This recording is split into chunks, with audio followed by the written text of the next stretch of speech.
Hello there, gentle travellers. Tonight, we journey with Seth Clearwater, the youngest wolf who chose joy over bitterness, the bridge between ancient enemies, the boy who smiled through transformation and trauma and impossible choices. He is the optimist in a world of darkness, the friend who saw past centuries of hatred, the youngest voice whose enthusiasm changed everything. So, before you settle in, I want to share something small from my heart. I have a dream of reaching 1,000 subscribers before the month ends. If you feel connected to these stories and want to help me grow, I'd be so grateful if you subscribed. Well, now it's time. Let us ease into Seth's story and let his unshakable hope carry you gently into rest.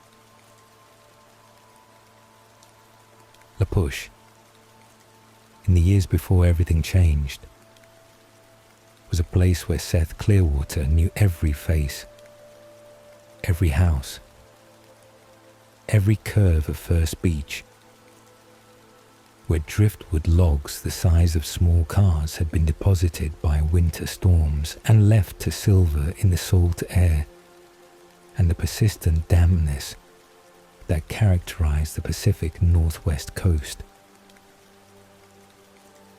The Twilight reservation was small enough that privacy was nearly impossible, and everyone's business became community knowledge within hours of anything happening. But it was also intimate in ways that created safety and belonging. The sense that you were held within a web of relationships that stretched back generations and would continue forward into futures that seemed predictable and secure before the supernatural world shattered that illusion completely. Seth's childhood unfolded in the rhythms common to reservation life. Days structured around school and family and the natural world that pressed close on all sides. The forest and the ocean, creating boundaries that felt both protective and limiting depending on whether you were content to stay or dreaming of worlds beyond the coastal fog. His family lived in a modest house that his father Harry had maintained with the kind of steady competence that characterized everything Harry Clearwater did, fixing problems as they arose, keeping things functional if not fancy, creating a home that was warm and filled with laughter more often than not, despite the financial struggles that were simply accepted reality for most families on the reservation. Sue Clearwater, his mother, was strong in ways that Seth understood even as a child, without having vocabulary to articulate what he recognized. Her quiet competence holding their household together, her presence at tribal council meetings giving her voice to community decisions, her work as liaison between the reservation and the outside world, requiring diplomatic skills and patience that seemed inexhaustible. She moved through life with grace and purpose, managing to be both traditional and progressive, honoring the old ways while adapting to necessities of modern existence, raising her children with stories about their Quileute heritage while making sure they understood the practical realities of the world they would need to navigate. Harry Clearwater was beloved on the reservation in ways that transcended simple popularity. His good nature and his willingness to help anyone who needed it, making him the kind of person everyone genuinely liked rather than simply tolerated or respected from obligation. He served on the tribal council with Old Quilatera and Billy Black, maintaining the traditions and making decisions about reservation governance and the complicated relationships with surrounding communities. He took Seth fishing in the rivers and along the coast, teaching him patience and respect for the natural world, passing down knowledge about which plants were edible and which were poisonous, which trails were safe and which became impassable during winter rains, creating foundation of practical wisdom that assumed Seth would live his entire life in this place and need these skills for ordinary existence rather than supernatural survival. Leah Clearwater, Seth's older sister, was his hero in the uncomplicated way that younger siblings often worship older ones, who seem to have mastered the world that still confuses and intimidates you. She was beautiful and confident and talented, excelling at everything she attempted with a kind of natural ability that made success look effortless. The girl everyone expected to leave the reservation someday and do something extraordinary in the wider world. She was 3 years older than Seth, enough of an age gap that they were not particularly close in the way of siblings nearer in age. But he adored her anyway, proud to be related to someone so admired, basking in reflected glory when people mentioned how impressive Leah was, and added that he must be proud of his sister. Leah's relationship with Sam Yulee was the kind of romance that made everyone on the reservation smile and nod with approval. The perfect pairing of two exceptional young people who seemed destined for the kind of happy future that would involve marriage and children and leadership roles in the community. Sam was steady and responsible and clearly devoted to Leah, his love for her visible in every interaction, his plans for their future including her in ways that suggested true partnership rather than simple possession. Seth liked Sam, trusted him, saw him as the kind of man his sister deserved, the kind of older brother figure who would eventually become actual family through marriage and shared decades. The Quileute legends were background noise in Seth's childhood, stories told at gatherings and around fires, entertaining narratives about spirit warriors and wolf protectors and ancient treaties with the Cold Ones who were vampires in everything but name, though the stories used different terminology that felt safer and more mythological. The legends were cultural heritage, connection to ancestry and tribal identity, but they were not real in any immediate threatening way. They were history and tradition rather than present danger. Seth enjoyed the stories the way he enjoyed any good tale, appreciating the drama and the heroism, imagining what it might be like to transform into a wolf and protect the tribe. But these were fantasies like imagining being a superhero or a professional athlete, entertaining thoughts with no connection to probable reality. School on the reservation was small, and everyone knew everyone. Teachers often related to students. Classrooms mixing grade levels sometimes out of necessity, when numbers were too small to justify separate classes. Seth was a good student without being exceptional. Intelligent enough to do well when he applied himself, but more interested in friends and sports and being outside than in academic achievement for its own sake. He played basketball with enthusiasm that exceeded his actual skill level, his energy and his positive attitude making him a welcome teammate, even when more talented players might have been frustrated by his limitations. He was well liked in the way of people who are genuinely friendly without agenda, who approach others with assumption of goodwill and receive the same in return, whose optimism is infectious rather than annoying, because it comes from authentic place rather than performance or denial. His friendships included Quilatera and Embry Call, boys near his own age who shared the particular experience of growing up on the reservation, understanding without explanation the complications of their position as young Quilut men navigating between traditional identity and modern American adolescence. They spent time together in the easy way of childhood friends, riding bikes and exploring the beach and complaining about homework. Their bond based on proximity and shared context rather than particularly deep emotional connection, but genuine and comfortable nonetheless.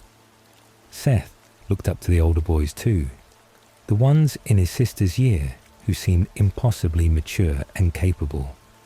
Jacob Black and Jared Cameron, and later Sam Yulee and Paul LaHote, admiring them from distance and hoping he would eventually develop their confidence and their presence. The reservation felt safe in Seth's childhood.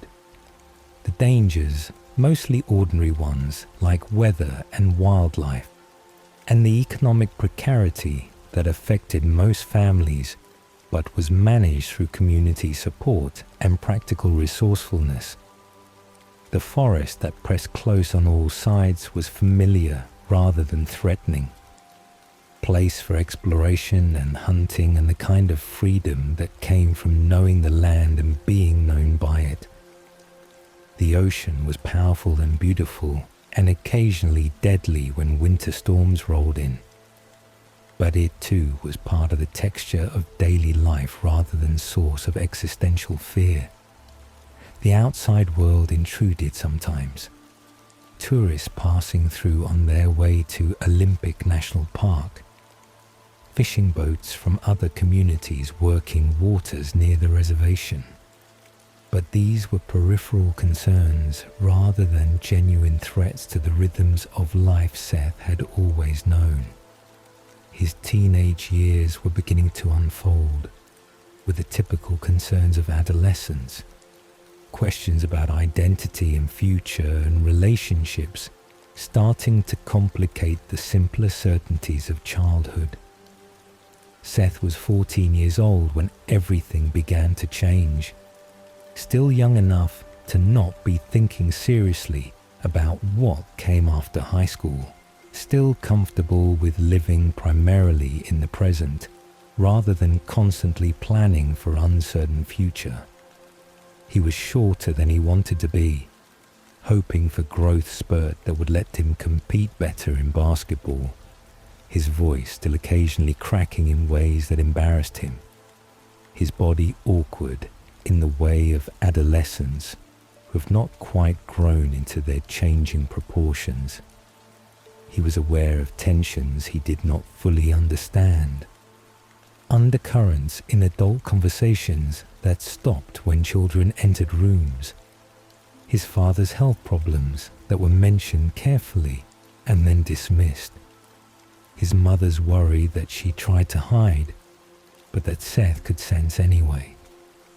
Harry Clearwater's heart condition was known fact but not something discussed extensively, managed through medication and lifestyle adjustments, treated as controlled situation rather than active crisis. Seth understood his father was sick, but not that he was dying. Understood there were limitations, but not that those limitations might suddenly become fatal emergency. The changes in his sister happened gradually enough that Seth did not immediately recognize them as significant. Leah's increasing time away from home explained as spending time with Sam. Her mood shifts attributed to normal relationship dynamics. The occasional tension between her and their parents seeming like typical teenage assertion of independence. He did not understand until much later that Sam Yulee had transformed into a wolf and had been forced to abandon Leah with no explanation. that his sister's perfect romance had disintegrated into confusion and hurt, that the boy everyone expected her to marry had disappeared into secrets he could not share. When Sam returned to the reservation after his transformation and time with old Quill, learning what he had become, when he appeared again in Leah's life, but different and distant and hiding things he could not explain, Seth noticed his sister's confusion, but did not recognize the depth of her pain. When Sam began spending time with Emily Young, Leah's cousin, when the friendship between Sam and Emily shifted into something that looked like more, Seth saw his sister hurting but attributed it to normal breakup pain, the kind of heartbreak that heals with time and distance. He did not know about imprinting, did not understand that Sam's feelings had changed not through choice or falling out of love, but through supernatural compulsion that made his previous love for Leah simply disappear, replaced by absolute devotion to Emily that could not be resisted or altered. Emily's accident happened before Seth understood anything about the supernatural world underlying the normal surface of reservation life. The scarring that disfigured half of her face, attributed to bear attack in official explanation, while rumors suggested something more complicated. Seth felt sorry for Emily, saw his sister's complicated grief and anger when Sam announced his engagement to Emily, understood that somehow his sister had been betrayed, though the details remained unclear. Leah's increasing bitterness made sense in context of losing her boyfriend to her cousin, the double betrayal seeming adequate explanation for her withdrawal and her sharp edges, and her loss of the confident joy that had characterized her before. Seth tried to help in ways that 14-year-old brothers can help older sisters dealing with heartbreak, mostly by staying out of her way and not asking questions that would force her to explain things she clearly did not want to discuss. He defended her when reservation gossip suggested she should move on or stop being bitter. His loyalty to his sister absolute, even when he did not fully understand the situation. He maintained his own optimism partly because someone in their family needed to, partly because his nature simply bent towards seeing possibility and hope even in difficult circumstances. The world Seth Clearwater inhabited in the months before his transformation was ordinary in most ways, the supernatural elements operating just beneath the surface of normal life but invisible to him. The ancient magic of his bloodline, dormant and waiting for trigger that would shatter everything he understood about reality and himself. He was a 14-year-old boy who loved his family, enjoyed his friends, looked forward to growth spurt and basketball season and summer vacation, who had no idea that within months he would transform into a giant wolf and join a pack of protectors defending the tribe from threats he did not yet believe existed.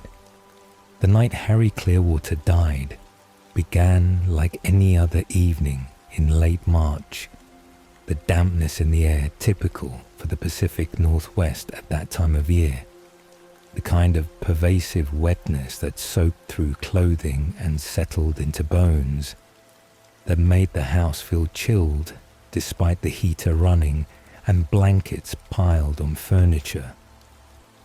Seth was finishing homework at the kitchen table, his mother preparing dinner with the efficient movements that came from decades of feeding her family, the radio playing quietly in the background, everything utterly normal and unremarkable in ways that would later seem impossible to reconcile with what came after, how quickly ordinary existence could transform into nightmare without warning or preparation.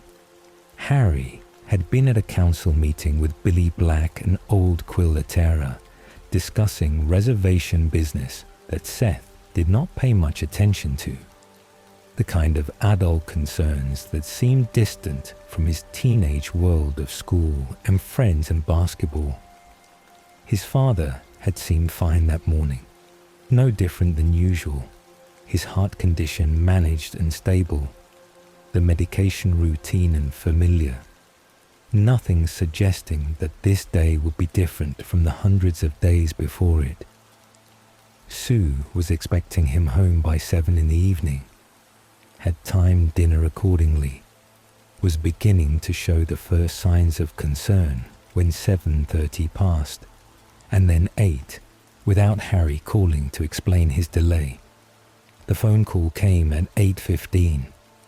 Billy Black's voice on the other end, the tone immediately wrong in ways that made Sue's face drain of color before he even finished speaking. Harry had collapsed during the meeting, his heart simply stopping without warning or gradual decline, the massive cardiac arrest killing him before the ambulance could arrive, before anything could be done except hold his hand and watch him die. Billy's words were gentle, but the message was absolute. There was no uncertainty or hope for different outcome. Harry Clearwater was gone, and Sue was a widow. And Seth and Leah no longer had a father. Seth heard his mother's cry, a sound he had never heard from her before and would never forget. Grief and shock and disbelief compressed into single vocalization that seemed to come from somewhere deeper than conscious thought or controlled emotion. He stood frozen at the kitchen table, his math homework forgotten, his mind unable to process what was happening, unable to make the leap from normal evening to catastrophe, unable to accept that his father, who had been alive and fine that morning, was now dead. Leah appeared from her room, her face already understanding before Sue could explain, some instinct or prescience allowing her to know immediately that something terrible had happened.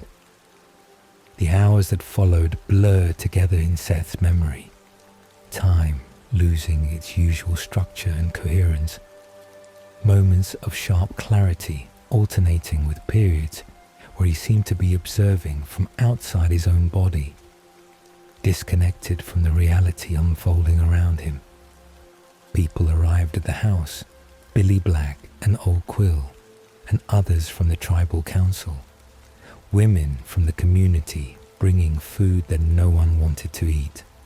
Friends and relatives filling the small house with their presence and their grief and their attempts to offer comfort that could not actually change anything. Sue was surrounded by the women, her strength visible even in her devastation, her ability to accept condolences and make decisions about arrangements demonstrating the core of steel that had always been there beneath her gentle exterior. Leah stood apart from everyone, her face blank in ways that frightened Seth more than crying would have, her body rigid and her eyes distant, processing something beyond simple grief, though Seth did not yet understand what additional pain she was carrying. He wanted to go to her, to offer comfort or receive it, to share this loss with the only other person who understood what it meant to suddenly not have a father. But she radiated a kind of unapproachability that kept him at distance, made him uncertain how to bridge the gap between them. Seth felt the grief as physical sensation, pressure in his chest that made breathing difficult, weight pressing down on him from all sides, the wrongness of a world where his father simply did not exist anymore. He kept expecting Harry to walk through the door, to explain that there had been some mistake, that he was fine, and everyone could stop crying and go home, and things could return to normal. The impossibility of that hope made everything worse. The understanding that this was permanent and irreversible, that he would never again go fishing with his father or hear his laugh or receive his quiet guidance on navigating life. The night wore on and people gradually departed, the house emptying until only immediate family remained, Sue and Leah and Seth, sitting in the living room with Billy Black, who had stayed to help with immediate necessities. The silence between condolence visits was worse than the chaos of people arriving, the quiet forcing them to confront the reality they were avoiding when distraction was available. Seth sat on the couch feeling simultaneously exhausted and unable to imagine sleeping, his body demanding rest while his mind raced with thoughts that went nowhere and solved nothing. The heat started gradually, so subtle at first that Seth attributed it to the grief and the stress, simple physical manifestation of emotional turmoil. His body running warmer than usual because everything felt wrong and disconnected. But it built steadily, the temperature rising in ways that went beyond normal fever or illness, his skin feeling like it was burning from inside, sweat soaking through his clothes despite the cool evening air. He pulled off his sweatshirt and then his shirt, standing in the living room in just his jeans, his mother looking at him with concern that shifted quickly to something else. Some recognition that made her face change from worried to frightened. Leah was looking at him too, her expression sharp and focused in ways it had not been since the news about their father, her body tensing as if preparing for something. She moved toward him quickly, grabbing his arm, her skin impossibly hot against his own burning flesh, her voice urgent as she told their mother she was taking Seth outside, that Billy needed to call Sam Yulee immediately, that this was happening now and they could not stop it. Seth did not understand what she meant, did not understand why they were rushing him out the back door into the yard, why his sister was pulling him toward the tree line, why Billy was on the phone instead of asking what was wrong or suggesting they go to the hospital.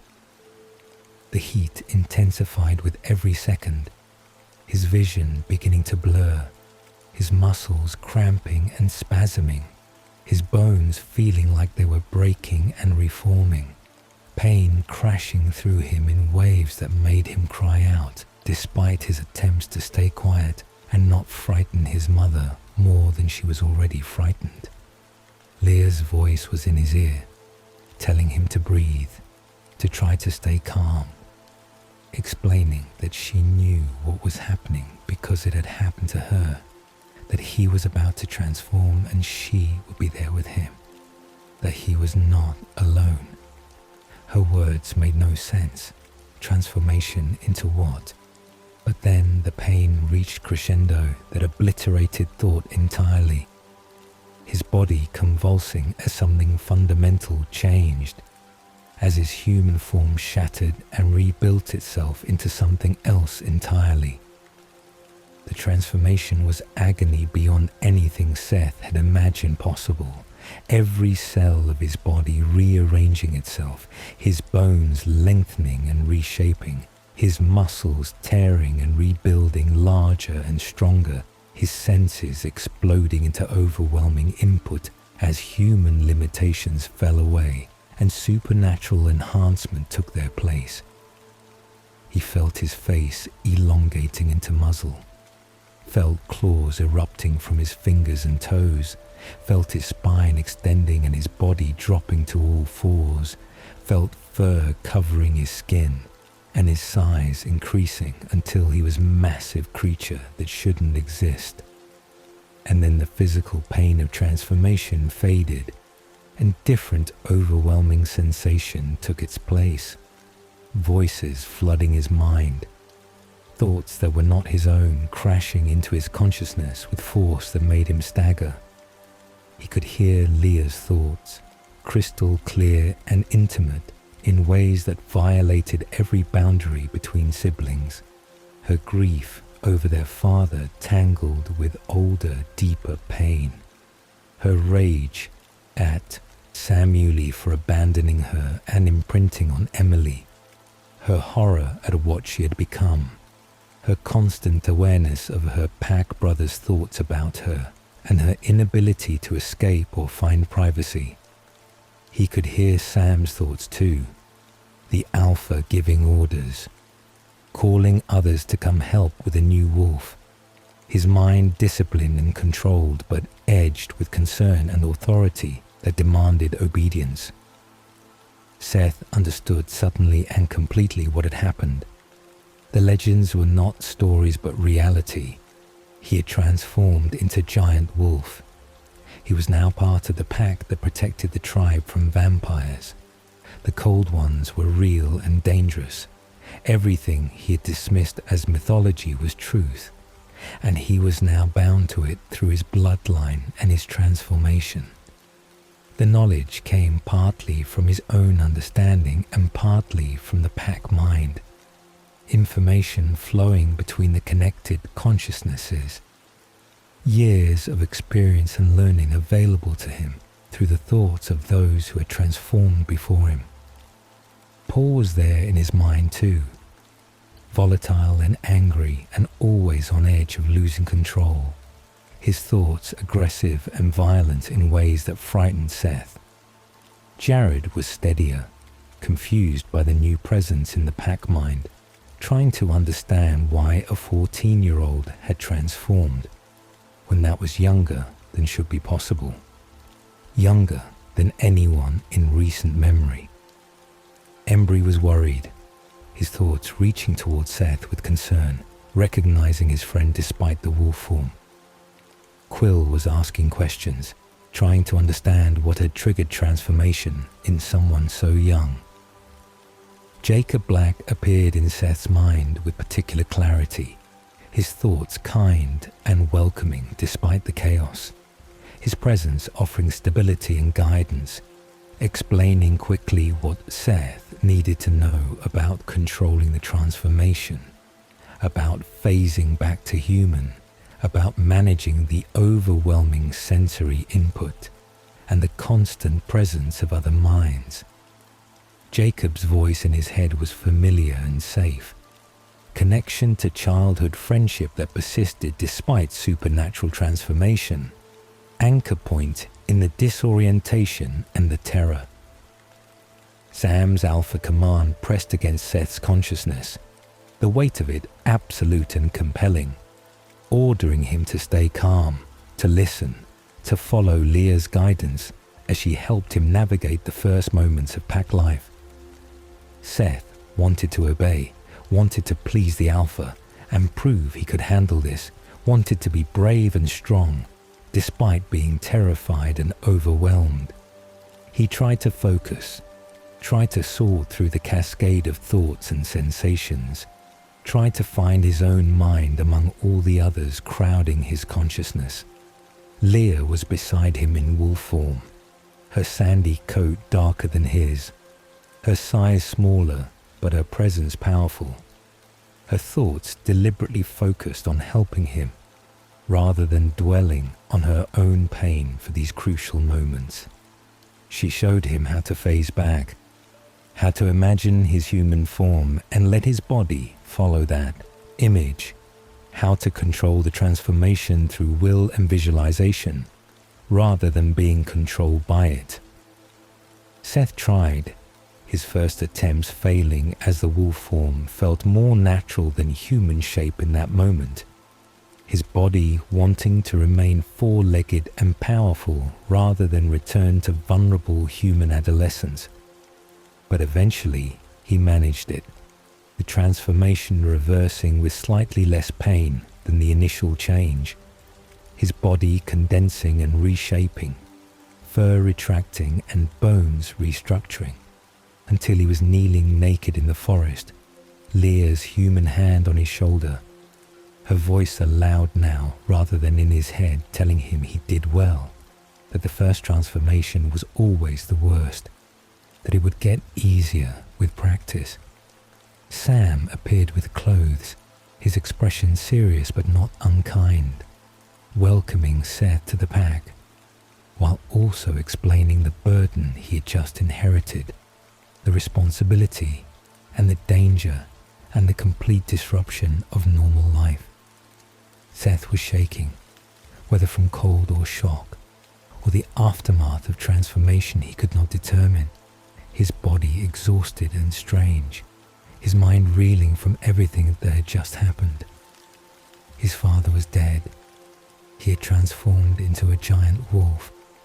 He could hear his sister's thoughts and understood now the depth of her suffering, the constant exposure of her pain to the pack, the violation of having no privacy in her own mind.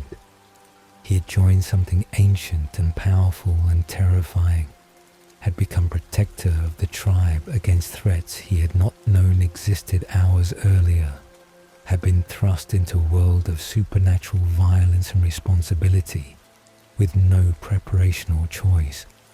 The grief over his father mixed with the trauma of transformation, both overwhelming losses happening simultaneously, the death of Harry Clearwater and the death of Seth's normal human existence occurring within hours of each other.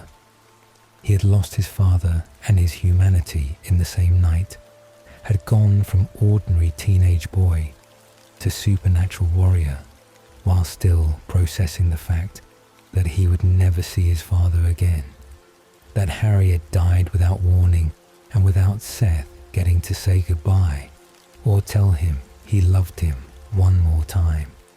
Sam explained quickly about the pack structure, about his role as alpha, about the patrol schedules and the treaty with the Cullens, the vegetarian vampires who lived near Forks and were allowed to remain because they did not hunt humans. He explained about Victoria, the red-haired vampire who had been creating problems, who they had been tracking and trying to eliminate.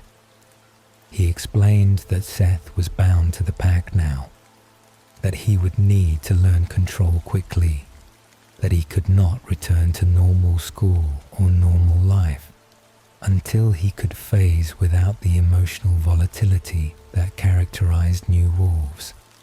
Seth listened and tried to absorb information while his mind kept circling back to his father, to the impossibility that Harry was gone, to his mother alone in the house dealing with widowhood, while both her children were now supernatural creatures bound to service, protecting the tribe.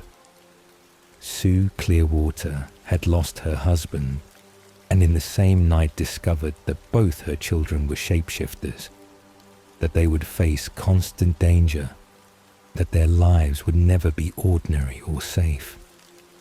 The weight of what this meant for his mother pressed on Seth, even through his own grief and shock, the understanding that he had become additional burden, rather than support when she needed her family most. The first weeks after transformation blurred together in exhausting cycles of patrol and training, and attempting to maintain some semblance of normal life, while everything had fundamentally changed in ways that could not be hidden or ignored for long. Seth's body had transformed in more ways than simply the ability to phase into a wolf, his human form changing too, as the supernatural alterations took hold, his height increasing dramatically within days, his muscles developing beyond anything normal 14-year-old physiology should allow, his temperature running constantly at 108 degrees Fahrenheit, hot enough that he could no longer wear much clothing even in the persistent dampness of Pacific Northwest spring without feeling like he was suffocating in unnecessary layers. The pack mind was the most difficult adjustment. The constant presence of other consciousnesses in his head creating pressure and exhaustion that never fully abated even when he managed to phase back to human, and gained temporary respite from the mental connection. When he was in wolf form, which was most of the time during those early weeks, as Sam insisted new wolves needed to maintain the transformation to build control and endurance, Seth could hear everything his pack brothers thought, their emotions and memories and private reflections all available to him, whether he wanted access or not, whether they wanted to share or desperately wished for privacy that no longer existed for any of them. Sam Yuli's thoughts were disciplined and carefully controlled, the alpha maintaining focus on pack business and patrol strategies and the constant threat assessment that characterized his leadership. His mind organized around responsibility and duty and the weight of keeping everyone alive and maintaining the treaty boundaries. Sam thought about Emily constantly when his guard dropped, his imprint bond creating devotion so absolute and consuming that it made Seth uncomfortable to witness, the depth of feeling so intense it felt intrusive to observe even inadvertently through the pack connection. Sam's guilt over Leah was there too, buried beneath the alpha responsibilities but persistent, his awareness that he had destroyed her through no choice of his own, that his imprinting had created pain he could not fix or apologize adequately for, that his happiness with Emily existed at the cost of Leah's suffering. Leah's thoughts were the hardest for Seth to experience. His sister's pain constant and overwhelming. Her rage at Sam and Emily bleeding through the pack mind in ways that affected everyone's mood and created tension that never fully dissipated. She thought about the engagement that should have been hers, the future she had planned that had been stolen by supernatural compulsion she could not fight or overcome, the humiliation of having everyone on the reservation know she had been abandoned for her cousin, the additional violation of having her ex-boyfriend and his imprint in her head constantly, unable to escape reminders of what she had lost. Her grief over their father was tangled with everything else, the loss of Harry compounding existing pain, removing the one parent who had been hers alone in ways their mother could not be when Sue had to support both her children equally despite their complicated situations. Seth wanted to comfort his sister, but had no idea how to bridge the distance between them, how to offer support when he could see in her thoughts that she resented his presence in the pack, resented that her little brother had been dragged into this life, resented that she could no longer have privacy even from her own family. She tried to control her thoughts around him, tried to shield him from the worst of her pain and anger, but control was imperfect and the pack mind revealed everything eventually, every bitter thought and every moment of despair accessible to all of them, whether Leah wanted to share or not. Paul Lahot's volatile temperament was dangerous in the pack mind, his anger always simmering just beneath the surface, his control tenuous in ways that made everyone tense when he was phased, his thoughts aggressive and violent and occasionally cruel in ways he probably would not have expressed aloud, but couldn't hide when connected mentally. He resented new pack members, resented the increasing numbers diluting the strength of the connection, resented having to adjust patrol schedules to accommodate wolves who were still learning control.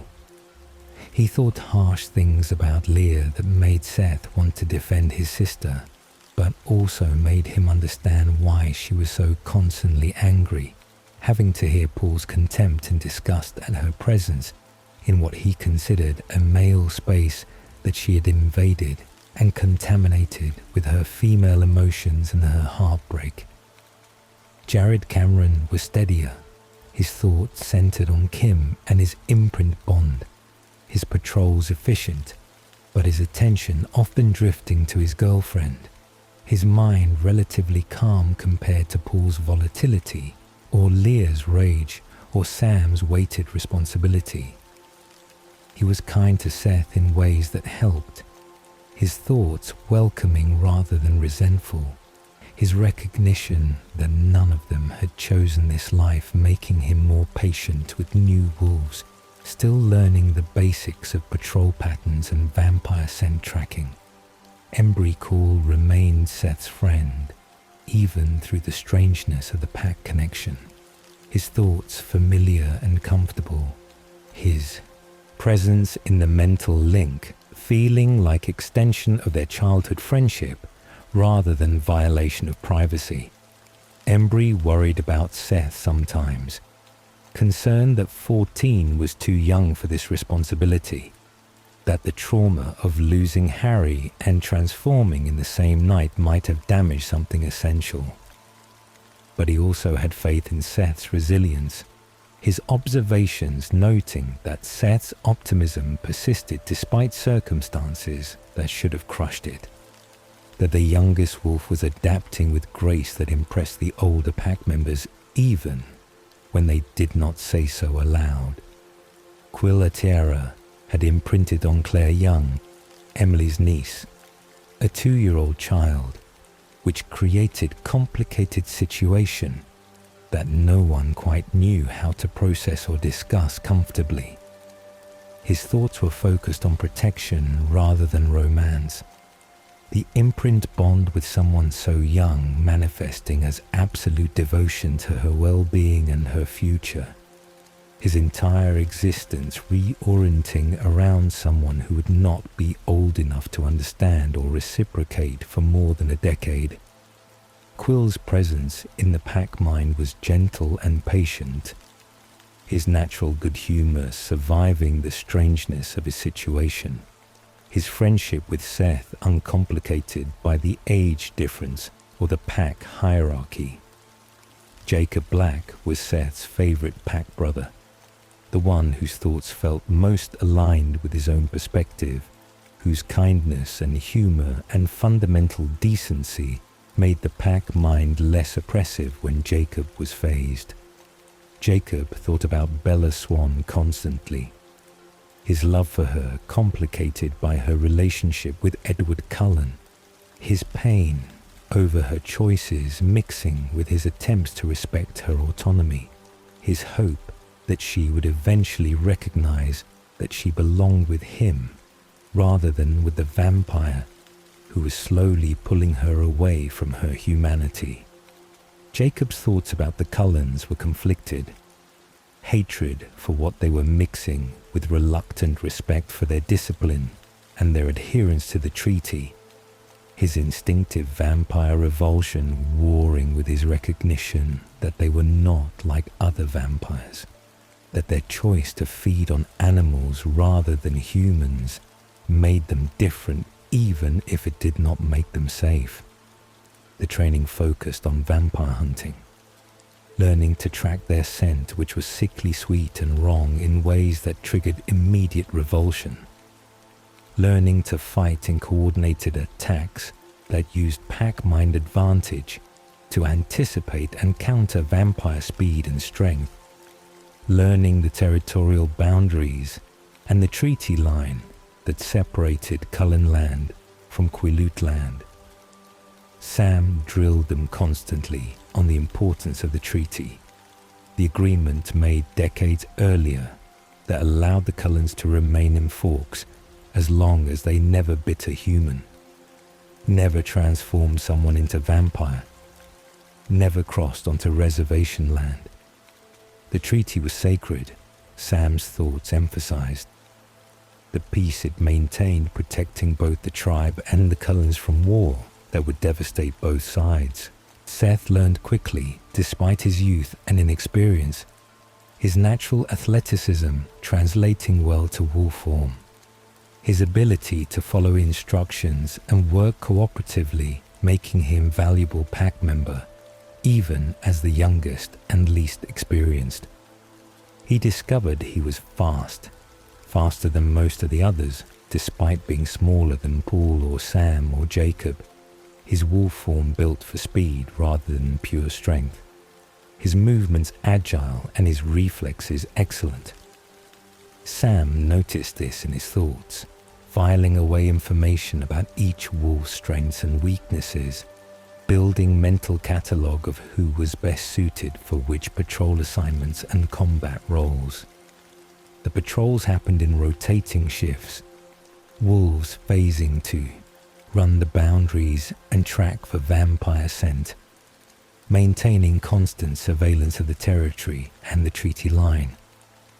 Seth took his assigned patrol seriously, understanding that this was not game or adventure, but genuine protection of the tribe, that vampires were real and dangerous and would kill humans without hesitation if given opportunity. He had not yet encountered a vampire directly, his early patrols uneventful, but he smelled their scent occasionally near the treaty line, the Cullens apparently testing boundaries or simply living their lives near enough that wind carried their presence to Quileute land. Victoria remained primary threat, the red-haired vampire who had been targeting Bella Swan, who kept attempting to reach Forks and being driven off by either the Cullens or the wolf pack, whose persistence suggested she would eventually succeed if they were not constantly vigilant. Sam's hatred of Victoria was absolute, his thoughts revealing that she had killed several people in the area, that her revenge plot against the Cullens was creating danger for everyone, that eliminating her was top priority even though she was frustratingly difficult to track and even more difficult to catch. Seth's mother adapted to having both her children as wolves with the same strength she had shown through everything else, supporting them while also grieving Harry, maintaining household and working and serving on tribal council, carrying weight that should have broken someone less resilient. Sue's thoughts were private from the pack, her humanity protecting her from the violation of the mental connection. But Seth could see in her face the toll everything was taking, could recognize the fear she tried to hide when her children left for patrols, could understand that she was terrified of losing them the way she had lost their father. School became impossible to maintain with any regularity, Seth's absences accumulating as pack duties took precedence, his physical changes too dramatic to explain away, his constant heat and his new height and his muscles making him obviously different from other 14-year-olds.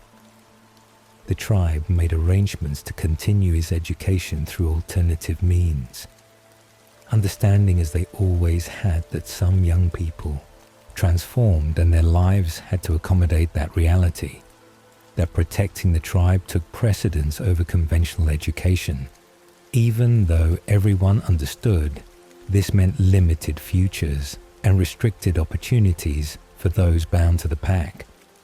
The curiosity Seth felt about the Cullens was different from what the other wolves experienced. His natural openness and his lack of years spent absorbing cultural hatred, making him more willing to question why vampires who did not hunt humans should be treated as enemies.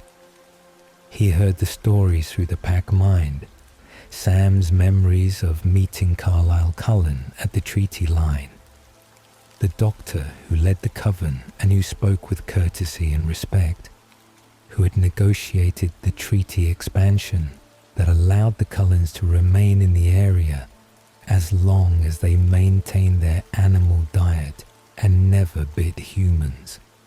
Seth wondered what it would be like to speak with a vampire, to understand how they controlled the thirst that supposedly defined their nature, to learn whether they were genuinely choosing compassion or simply managing their predatory instincts more successfully than others of their kind.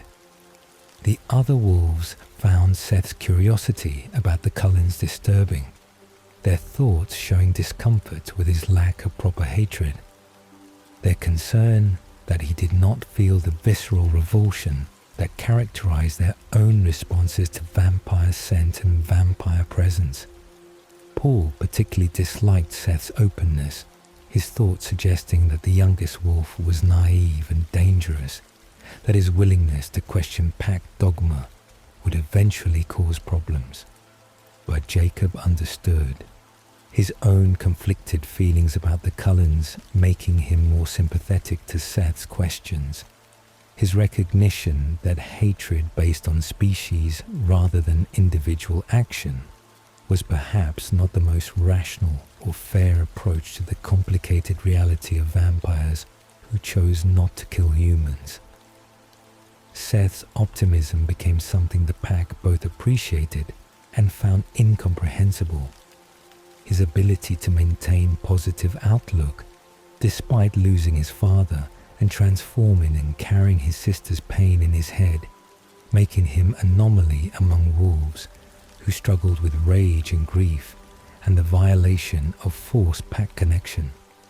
He made jokes during patrols, tried to lighten the mood when tensions ran high, offered encouragement to pack brothers who were struggling with control or personal problems. Some of them found this annoying, Paul's thoughts particularly scathing about Seth's relentless cheerfulness, but others were grateful for his presence, for the reminder that joy was still possible, even in circumstances that seemed designed to crush it. The crisis that had been building throughout the spring reached its inevitable conclusion in June, when the Cullens confirmed what the pack had suspected for weeks, that Victoria had not been working alone in her attempts to reach Bella Swan, that she had been creating an army of newborn vampires in Seattle, that the missing persons reports and the unexplained deaths were not the work of a serial killer, but rather dozens of newly transformed vampires being trained and weaponized for an attack on Forks. The scale of the threat was unprecedented in the pack's living memory. Nothing in their generation's experience preparing them for confrontation with 20 or more newborn vampires whose strength in their first year of existence made them nearly unstoppable individually and absolutely devastating as coordinated force. Sam called the pack together when the Cullens reached out requesting a meeting, the treaty line gathering the first time Seth would see vampires face to face, rather than simply smelling their scent during patrols or hearing about them through pack mind memories. The Cullens arrived as 7 golden-eyed vampires moving with inhuman grace, their beauty startling even when Seth had been prepared for it through pack memories, their presence triggering the instinctive revulsion that characterized wolf response to vampire proximity, but also inspiring reluctant awe at their control and their obvious discipline. Carlisle Cullen spoke for his coven, his courtesy and his respect for the treaty evident in every word, his explanation of the newborn army and Victoria's role in creating it delivered with appropriate gravity and without attempting to minimize the danger they were all facing. The proposal was unprecedented and controversial, an alliance between natural enemies to fight common threat. The Cullens offering to train the pack in combat techniques that would help them survive confrontation with newborn vampires whose strength and ferocity exceeded anything the wolves had encountered before.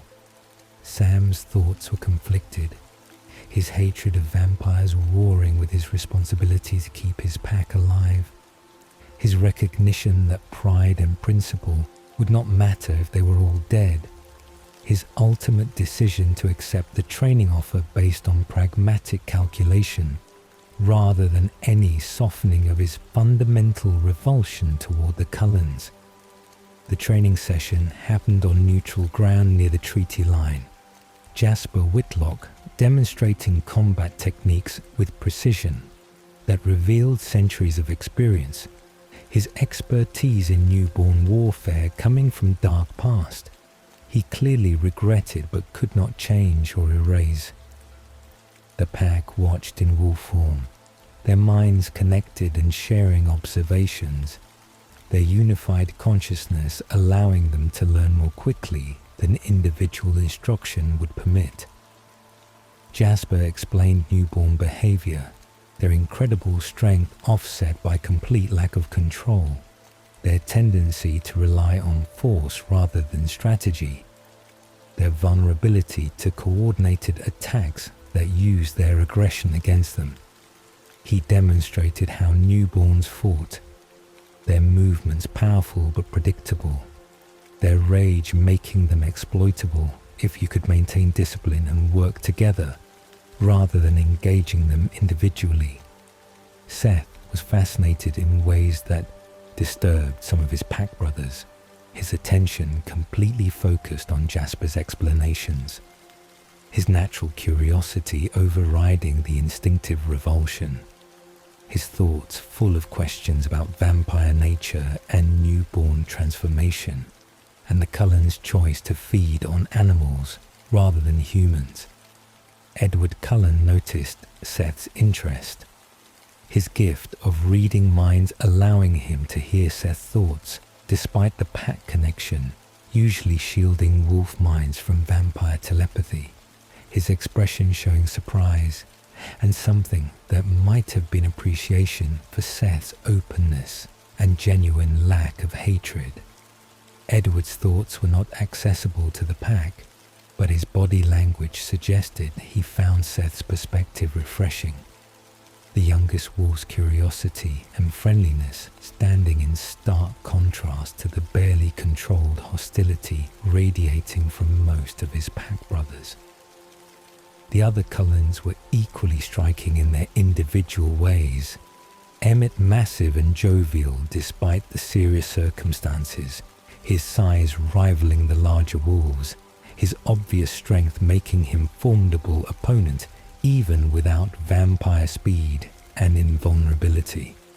Rosalie was beautiful and cold, and clearly disdainful of the alliance, her thoughts private, but her expression revealing contempt for the necessity of working with shapeshifters she clearly considered beneath her notice. Alice was small and energetic with gift of seeing future that made her simultaneously helpful and unsettling.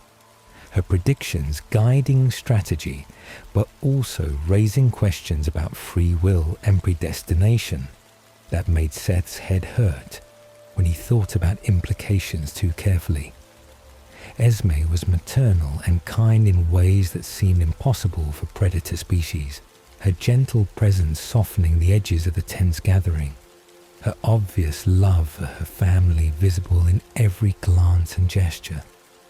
Bella Swan was present and human, and clearly the center of everything despite her fragility, the reason for the alliance and the target of Victoria's revenge. Her presence among vampires strange and uncomfortable for the wolves who could smell her humanity and feel the wrongness of her placement in vampire world. Seth understood through the pack mind that Bella was the reason for all of this, that Victoria's army was created to punish the Cullens for killing her mate James, that destroying Bella would accomplish that revenge, that dozens of people had been killed and transformed to serve Victoria's single-minded obsession with making Edward Cullen suffer the same loss she had experienced. The plan that emerged from the discussions between Sam and Carlyle involved splitting the newborn army's attention, the Cullens engaging the main force in clearing near Forks, while the pack waited in positions that would allow them to intercept any vampires who broke through the initial defense or attempted to flank the Cullens during the battle. Seth would not fight with the main pack. Sam's decision based on his youth and inexperience.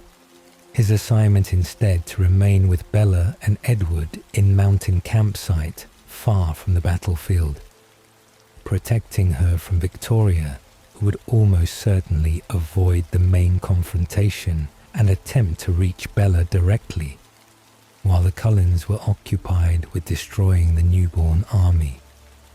Seth's disappointment at being left out of the main battle was profound and impossible to hide through the pack connection. His desire to prove himself and help protect the tribe frustrated by assignment that felt like babysitting despite its actual strategic importance. Jacob would join him after initially scouting with the main pack, the two of them plus Edward forming unlikely alliance to guard Bella. 3 males from different species working together to protect the one human whose safety mattered more than centuries of enmity and instinctive hatred. Seth tried to accept Sam's decision with grace, tried to focus on the importance of his assignment rather than dwelling on missing the real action. But his thoughts betrayed his feelings, and everyone in the pack knew he felt sidelined and underestimated, despite his attempts to maintain his characteristic optimism. The night before, the battle was tense with anticipation and fear, the pack mind full of worry about the coming confrontation, strategies being reviewed and revised, goodbyes being contemplated if not spoken aloud because admitting the possibility of death felt like inviting it. Seth spent time with his mother, Sue, holding both her children close, her fear for them visible despite her attempts to remain strong and supportive, her loss of Harry making every dangerous situation feel like potential repeat of that terrible night when her husband had died and her world had shattered. Leah was quieter than usual, her thoughts controlled and focused in ways that suggested she had made peace with possible death, that she was ready to fight regardless of outcome, that protecting the tribe mattered more than her personal pain or her complicated feelings about Sam and the pack dynamics. The morning of the battle brought cold, clear weather unusual for June in the Pacific Northwest. The mountain air crisp and the visibility excellent.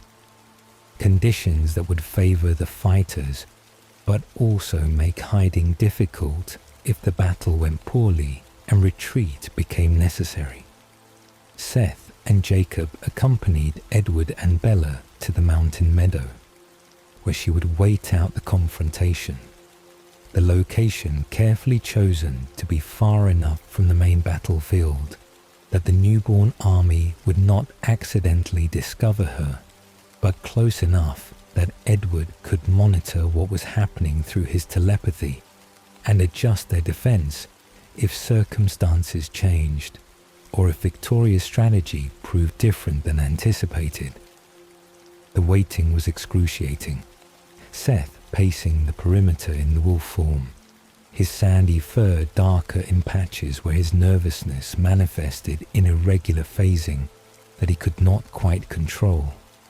Jacob, similarly restless, though better at maintaining his transformation consistently. Edward's stillness was unnatural and disturbing in ways that reminded Seth that vampires were not human despite their appearance and their apparent emotions, that they were predators pretending at humanity rather than humans enhanced by supernatural abilities. Bella was terrified, her heartbeat too fast and her breathing shallow, her awareness of the danger everyone was facing for her sake creating guilt that Edward tried to alleviate through reassurance that did not seem to help very much or ease the tension visible in every line of her body. Seth tried to maintain optimism, his thoughts deliberately positive in ways that he hoped might ease the tension. His natural cheerfulness, slightly forced but still genuine in his belief that they would survive this, that the Cullens and the pack were strong enough to defeat Victoria's army, despite the numerical disadvantage and despite the newborn's superior individual strength. Jacob appreciated Seth's efforts, even when his own thoughts were darker and more pessimistic.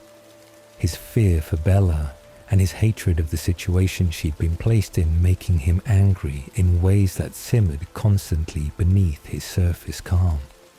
Through Edward's updates, they learned a battle had begun, that the newborn army was even larger than expected, with perhaps 25 newly transformed vampires attacking the clearing where the Cullens waited, that the fighting was brutal and chaotic with the wolves joining from strategic positions, that the coordination between former enemies was working better than anyone had hoped, that the Cullens and the pack were holding their own, but that casualties were possible on both sides given the ferocity of the newborn assault. Seth listened with growing anxiety, wishing he was there with his pack brothers, wishing he could contribute to the actual battle rather than standing guard against threat that might never materialize, his role feeling increasingly pointless as the real confrontation happened miles away without him. Jacob shared his frustration. The two of them united in their desire to be where the real action was happening, where their strength and speed could make actual difference, rather than being wasted on guard duty that seemed increasingly unnecessary as time passed without any sign of Victoria. Edward's patient explanation that Victoria would certainly come, that avoiding the main battle was exactly what they expected from her, that their vigilance was protecting Bella from very real threat did little to ease their impatience or their feeling that they were missing the important fight. Then Edward's posture changed, his body tensing with sudden alertness, his voice urgent as he announced that Victoria and Riley were coming, that they had avoided the main battle exactly as predicted, that they were moving fast through the forest toward the meadow, that the real confrontation was about to happen here rather than on the distant battlefield where everyone else was fighting. Seth's disappointment transformed instantly into fierce determination, his opportunity to prove himself arriving sooner and more directly than he had anticipated, his role shifting from pointless babysitting to genuine combat with vampires who were older and more experienced than the newborns, but still deadly and absolutely committed to killing Bella, regardless of what stood in their way. Victoria appeared at the meadow's edge with Riley beside her, the red-haired vampire's beauty marred by the cold calculation in her crimson eyes, her movements fluid and predatory, her focus entirely on Bella with intensity that made clear she would destroy anything and anyone who stood between her and her revenge. Riley was young and strong and completely devoted to Victoria, his newborn strength evident in his posture, his willingness to die for her visible in his expression, his role as distraction and expendable weapon obvious to everyone except apparently himself.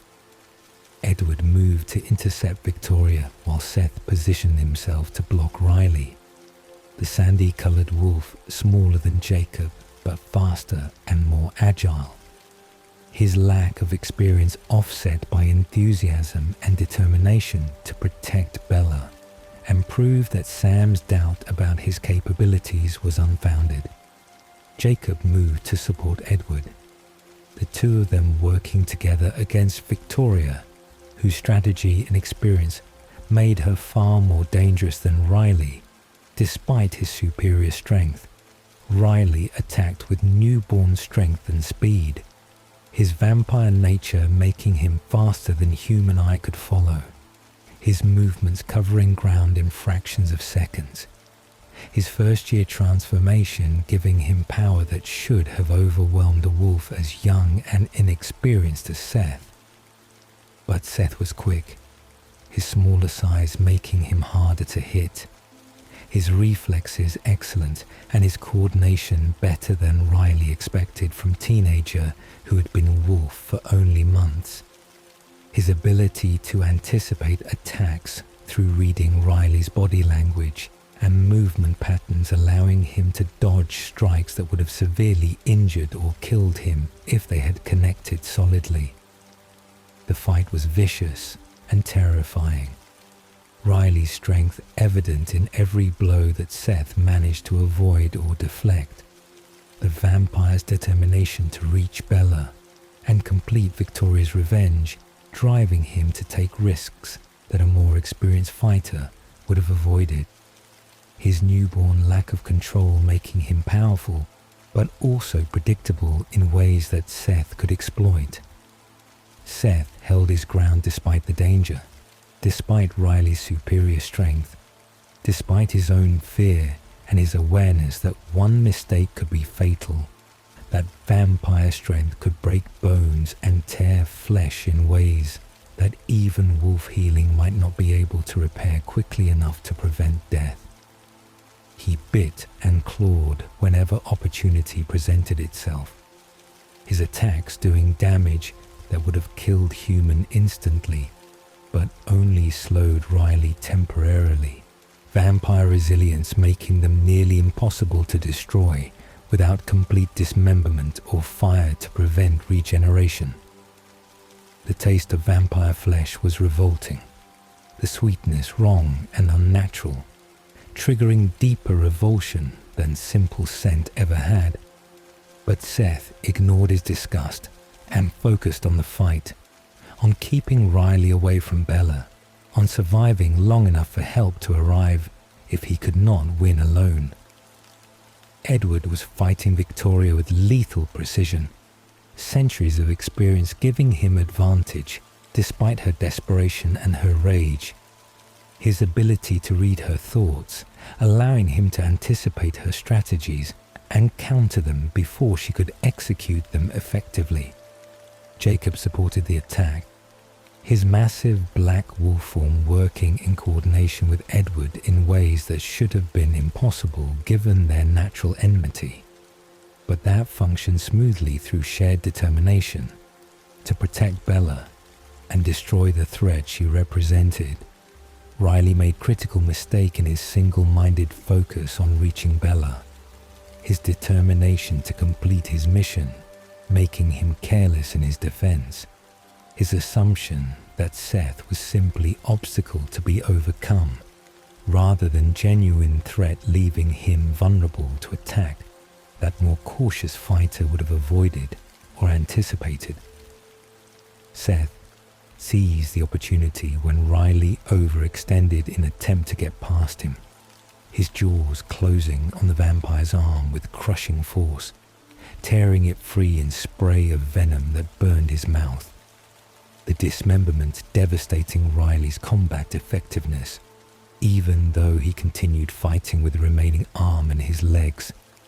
Edward destroyed Victoria in that same moment, her head separated from her body with surgical precision, the coordination between wolf and vampire, eliminating both threats nearly simultaneously, the danger passing as quickly as it had arrived, leaving only the cleanup of burning the remains to prevent any possibility of regeneration or resurrection.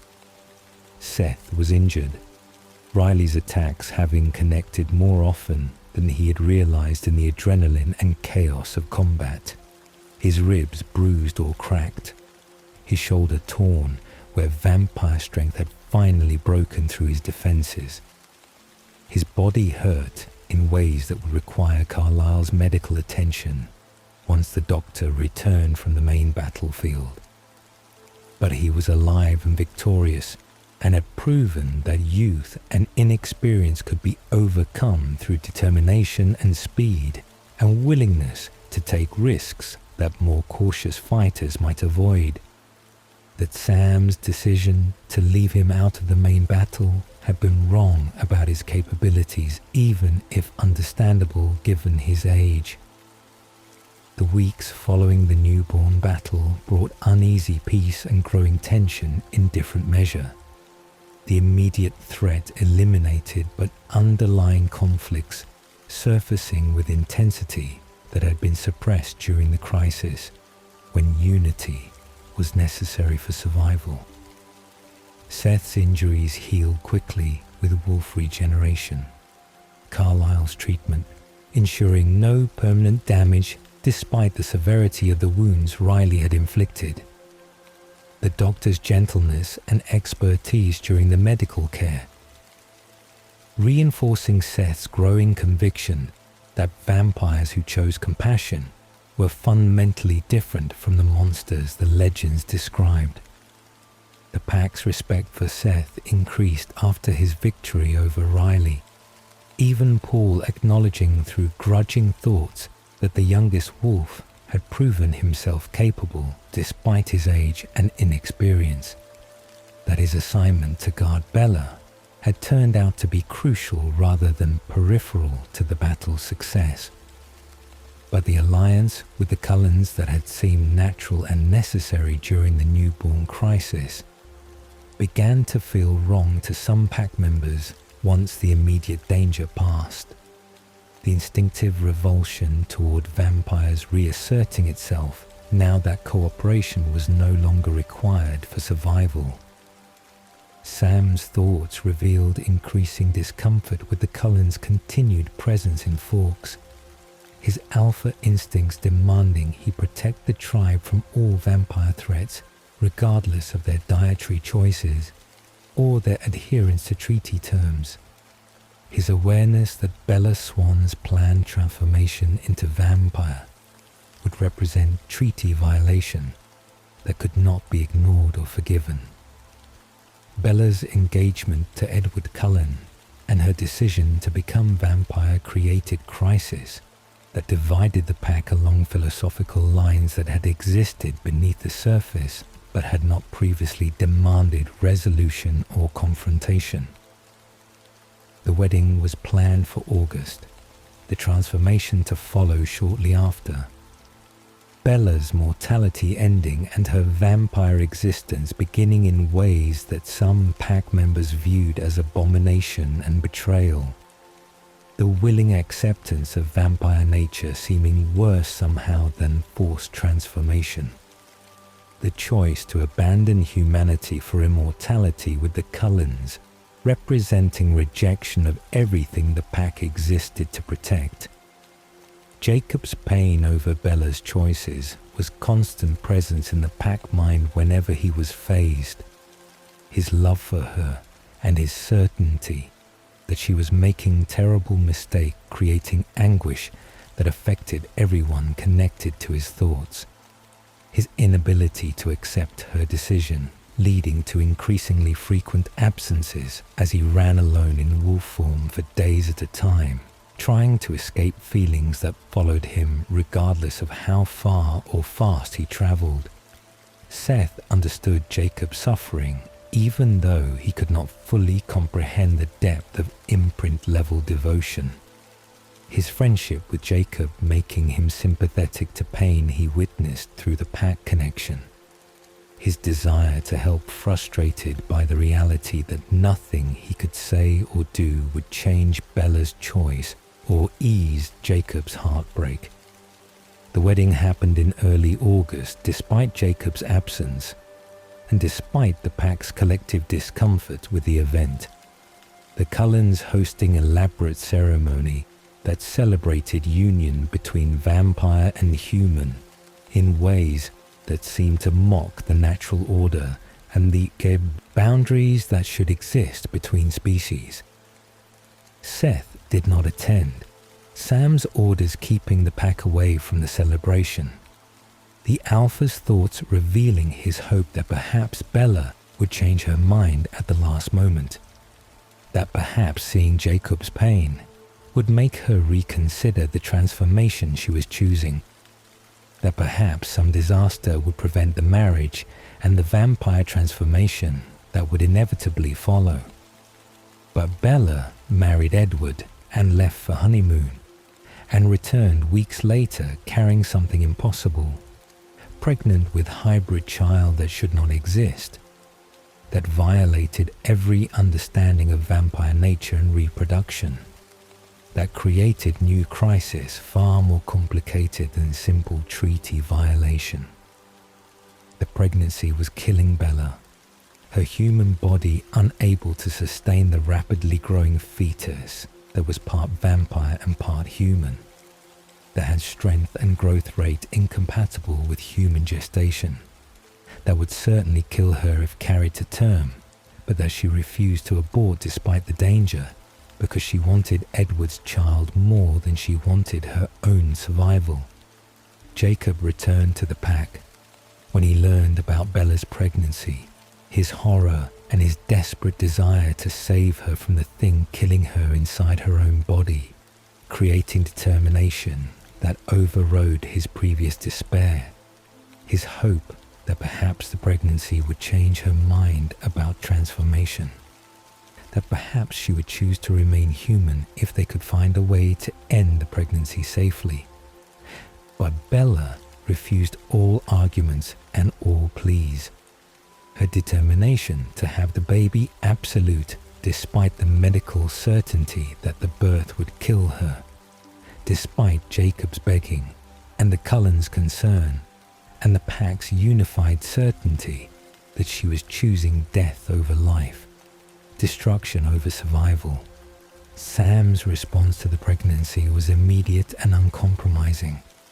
His alpha authority declaring that the hybrid child represented threat to the tribe that could not be tolerated, that the thing growing inside Bella was abomination that would emerge as monster requiring destruction, that the pack's duty to protect the tribe superseded any personal feelings about Bella or any considerations about the Cullen's treaty rights. His thoughts revealed certainty that became alpha command, the mental compulsion that forced obedience from pack members regardless of their personal beliefs, the order that they would kill the hybrid child the moment it was born, that they would destroy the threat before it could harm anyone on the reservation, that Bella's life was acceptable sacrifice if it meant eliminating danger to the tribe. The alpha command pressed against Jacob's consciousness with crushing weight, the supernatural compulsion to obey warring with his absolute refusal to hurt Bella or allow her child to be killed, his love for her making Sam's order impossible to follow despite the alpha authority that should have made resistance unthinkable. Seth felt Jacob's anguish through the pack mind, the tearing sensation as Jacob fought against the compulsion, the desperation as he searched for a way to protect Bella without violating his nature as pack member bound to obey his alpha, the growing awareness that the only escape from Sam's command was to leave the pack entirely. The alpha blood in Jacob's veins awakened in that moment of crisis, the latent authority that came from his descent from Ephraim Black, the previous alpha who had led the pack decades earlier, the genetic inheritance that meant Jacob could challenge Sam's leadership or break away and form his own pack if he chose to activate the power that had been dormant throughout his time as subordinate pack member. The choice was terrible and irreversible. Severing the connection to Sam's pack would mean leaving his brothers, abandoning the unity and the shared consciousness that had defined his existence since transformation, becoming separate and alone or building new pack, from those willing to follow him into rebellion against established authority. Jacob made his decision with clarity born from desperation and love, his voice announcing through the pack mind that he rejected Sam's authority, that he would not obey the order to kill Bella's child, that his alpha blood gave him right to choose different path.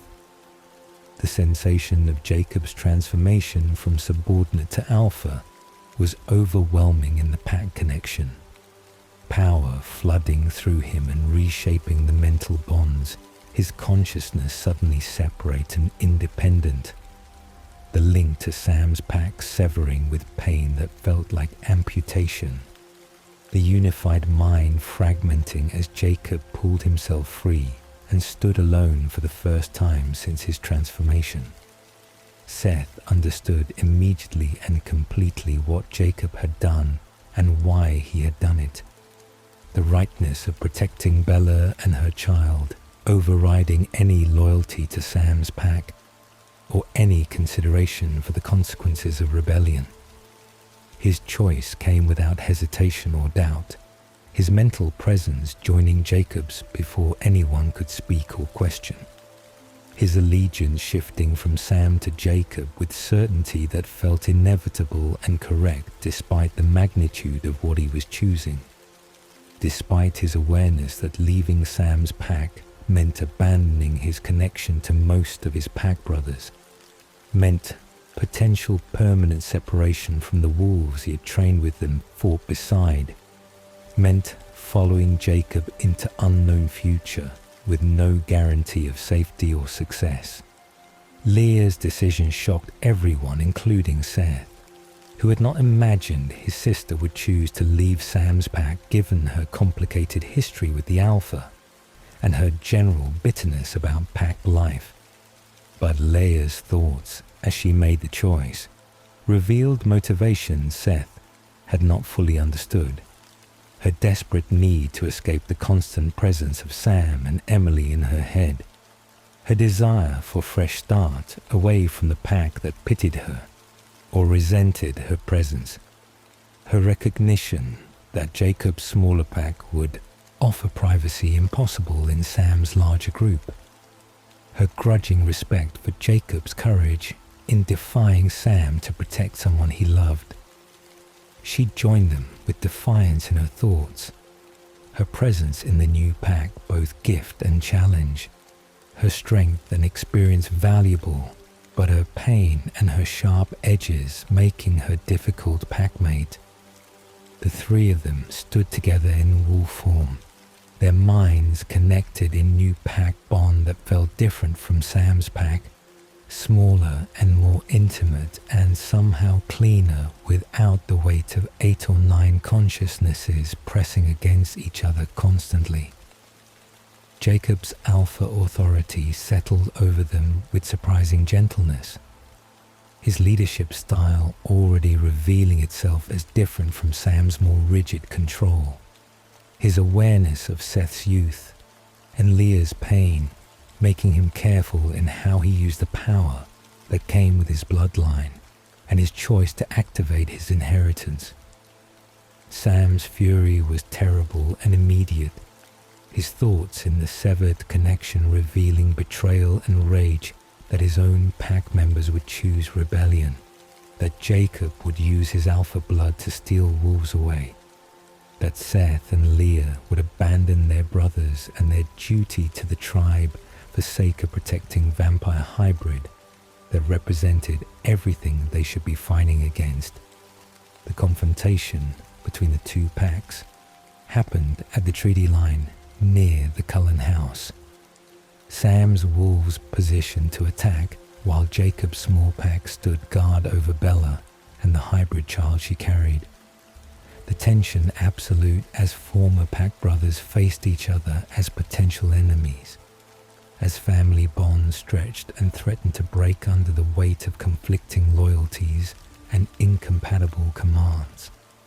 Seth felt the wrongness of facing Embry and Quill and the others as opponents, his childhood friends now standing across battle line that should not exist, the possibility of fighting them making him sick with grief and confusion, even as his loyalty to Jacob remained absolute and unshakable.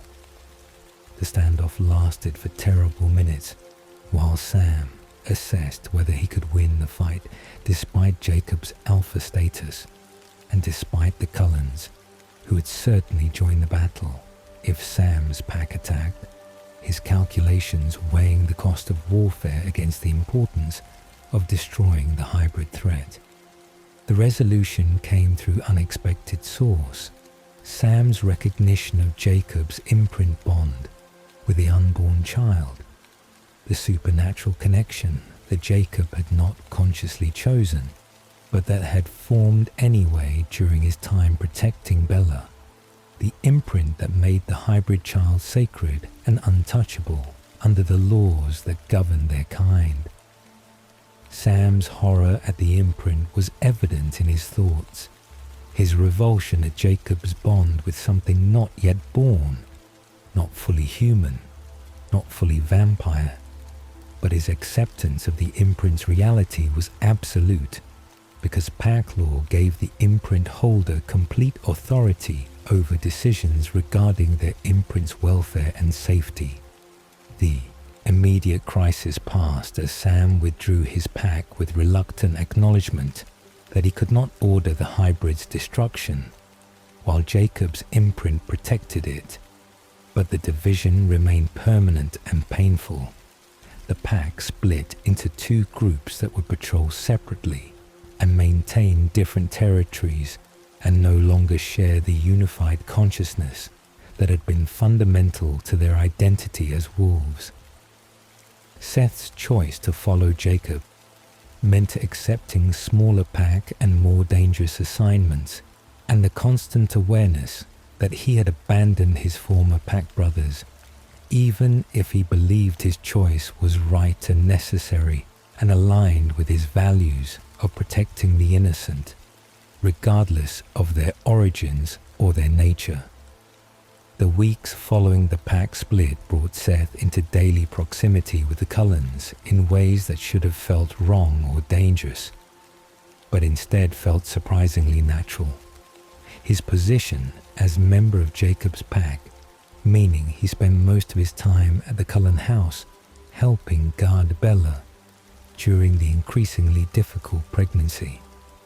The massive white house that had seemed threatening and foreign during his time in Sam's pack became familiar territory, its rooms and layout memorized through constant patrols, its inhabitants transforming from distant treaty partners into something approaching friends through accumulated hours of conversation and shared purpose protecting Bella and the rapidly growing hybrid child. Edward Cullen became the most unexpected friendship. The vampire who could read minds developing appreciation for Seth's thoughts that was mutual and genuine despite the fundamental incompatibility of their species. Edward's gift meant he heard Seth's internal monologue constantly when they were in proximity. The youngest wolf's optimism and enthusiasm and complete lack of malice, creating relief from the more complicated and often darker thoughts Edward encountered in most minds. Seth's thoughts were transparent and kind. His opinions formed without hidden agendas or buried resentments. His friendship offered freely without calculation or expectation of reciprocation. Edward responded to this openness with matching honesty, their conversations ranging across topics that had nothing to do with the crisis surrounding them. Discussions about music and books, and the philosophical questions that interested them both despite their vastly different experiences and perspectives. The other Cullens accepted Seth's presence with varying degrees of welcome. Carlyle treating him with the same gentle courtesy he extended to everyone, his centuries of choosing compassion over predation, making him naturally kind to the young wolf, who had proven himself willing to work with vampires rather than simply hating them by default. Esme was a maternal in ways that made Seth slightly uncomfortable, because they reminded him of his own mother's worry and care, her concern for his welfare genuine even though he was shapeshifter rather than vampire, her ability to see past species to the person underneath creating warmth that made the Cullen house feel less foreign and more like actual home. Emmett found Seth entertaining. The massive vampire's booming laugh and his constant jokes creating atmosphere of levity even during the tense waiting as Bella's condition deteriorated, his strength and his confidence making him easy to be around despite his predator nature and his obvious capability for violence. Rosalie remained cold and distant initially, her focus entirely on protecting Bella and the baby she carried, her belief that the hybrid child deserved life and protection overriding her usual disdain for shapeshifters, her complicated relationship with motherhood and reproduction, making her fierce advocate for Bella's choice to carry the pregnancy regardless of the cost. But even Rosalie softened slightly towards Seth over time. His genuine care for Bella and his lack of judgment about her choices earning grudging respect from the vampire who valued loyalty above almost everything else. Alice was friendly in ways that felt genuine, despite her unsettling gift of seeing future possibilities. Her visions apparently showing outcomes where Seth survived and remained part of their lives. Her acceptance of him based partly on friendship, but partly on foreknowledge that he could be trusted and that his presence would matter in events still unfolding. She spoke to him about futures she saw, carefully edited to avoid revealing too much, but offering reassurance that his choices were leading somewhere good, that his optimism was not misplaced, even when circumstances seemed dire. Jasper remained more reserved, his gift of feeling and manipulating emotions making him constantly aware of the discomfort everyone felt with the situation. His control impressive given the proximity to so much human blood and wolf blood, and the general tension that permeated the house during Bella's failing pregnancy. Bella herself was dying in ways that became more obvious with each passing day. Her body unable to sustain the hybrid child that was growing impossibly fast, that was breaking her ribs and bruising her organs and draining her strength in ways that made her skeletal and pale and clearly approaching death, despite her insistence that everything was fine, that the baby was worth whatever price she had to pay. Seth watched her deterioration with growing horror, his natural optimism tested by the reality that someone he had come to care about was being killed by the thing she loved and wanted, that her choice to die for her child was simultaneously beautiful and terrible, that there seemed to be no good outcome possible from the situation they were all trapped in. Jacob's suffering was constant presence in their small pack mind, his love for Bella and his helplessness to save her from her own choices, creating anguish that affected both Seth and Leah through the mental connection they shared. Jacob tried everything to convince Bella to abort the pregnancy, his arguments becoming desperate as her condition worsened, his offers to give her anything she wanted if she would just save herself, revealing the depth of his devotion and his complete inability to accept that she would choose death over life with him. But Bella refused all pleas, her determination absolute, her love for the baby she carried overriding every rational argument about survival and future possibilities, her willingness to sacrifice herself demonstrating the kind of maternal devotion that transcended self-preservation. Leah's presence in the pack brought complications Seth had not fully anticipated. His sister's bitterness and her pain, creating tension even in their small three-wolf pack. Her resentment at being stuck protecting vampires and hybrid baby mixing with her grudging respect for Jacob's leadership and her desperate desire to escape Sam's pack, regardless of where that escape led her. But Leah was also competent and strong and fiercely protective. Once she committed to protecting something, her skills making her valuable despite her difficult personality, her willingness to patrol and fight and do whatever necessary earning Jacob's trust, even when her thoughts remained sharp and critical. Seth tried to help his sister, tried to ease her suffering through the pack bond, but her pain was too deep and too complicated for simple optimism to fix.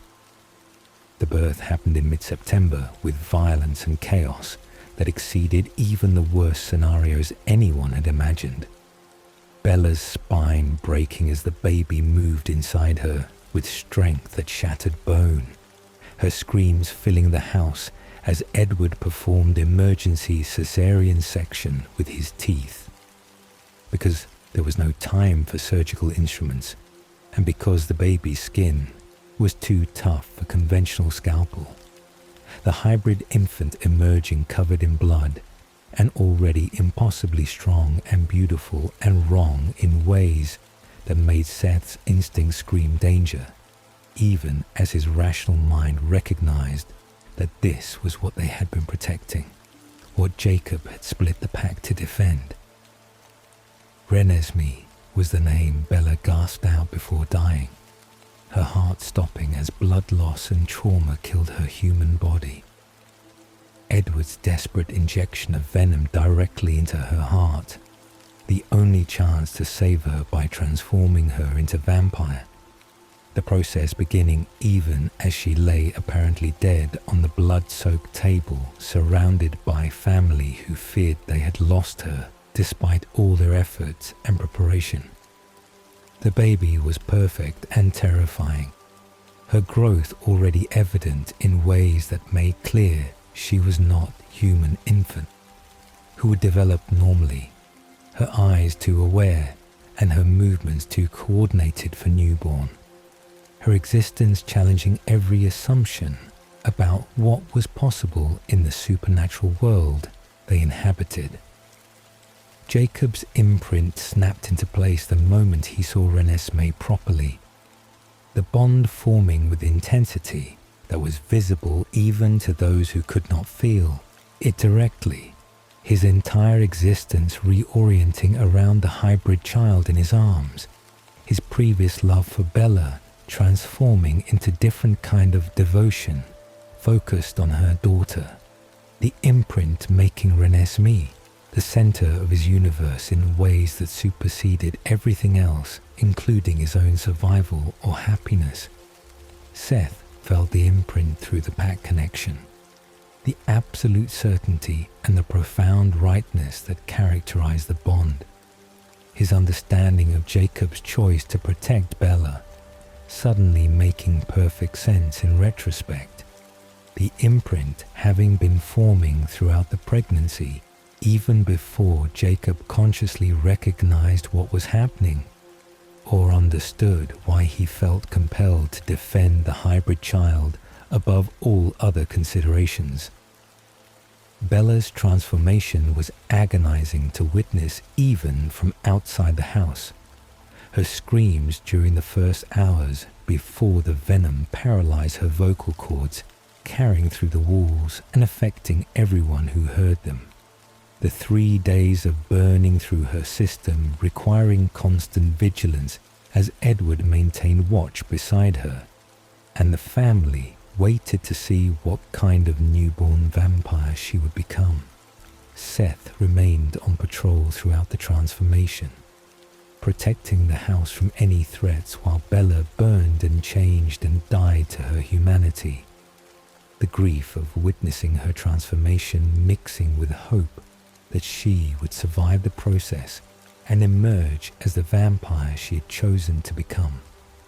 The newborn phase brought its own complications and surprises, Bella's control exceeding all expectations for vampire less than a day old, her ability to resist human blood and maintain rationality despite the burning thirst demonstrating either exceptional willpower or some unique aspect of her transformation that made her different from typical newborns.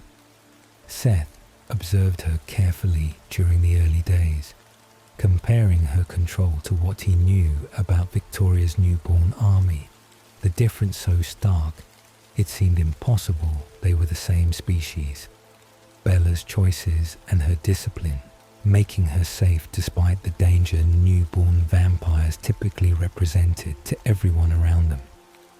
Renesmee's growth continued at an alarming rate, her development happening so quickly that each day brought visible changes, her infant form transforming within weeks into toddler appearance, her intelligence and awareness far exceeding her apparent age, her gifts manifesting early as she demonstrated ability to share her thoughts through touch, projecting images and feelings directly into the minds of those she touched. Seth found her fascinating rather than frightening, despite his instincts suggesting he should fear the hybrid child.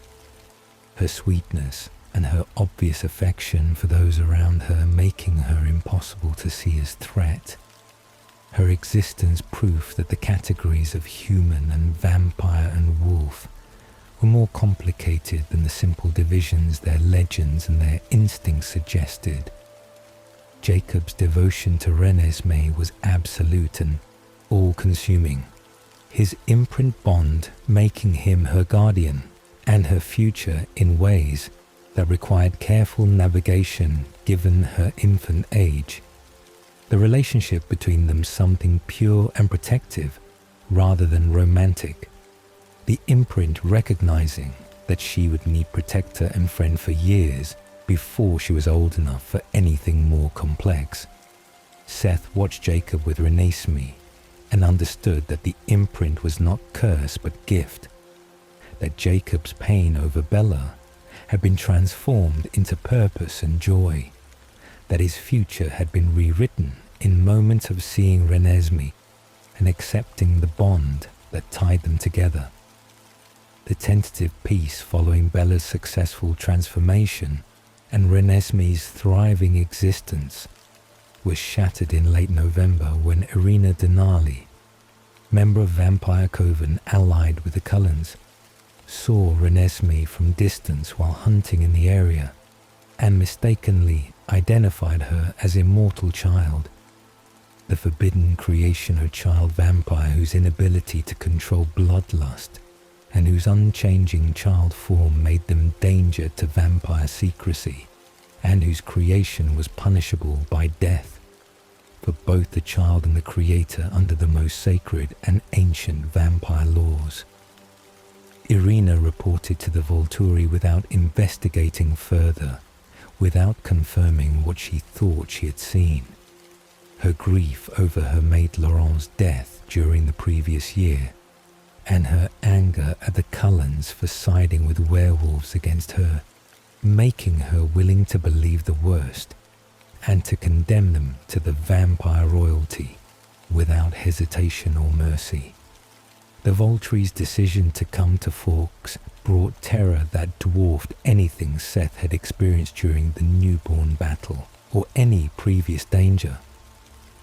The ruling vampires whose authority was absolute in vampire world, whose enforcement of vampire law was merciless, and whose power was legendary even among those who had never encountered them directly.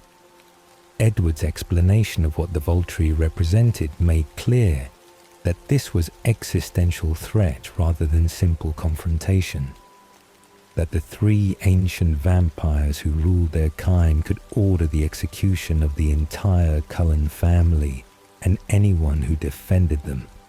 That resistance would be interpreted as rebellion against vampire authority and crushed with overwhelming force that no one could withstand or survive.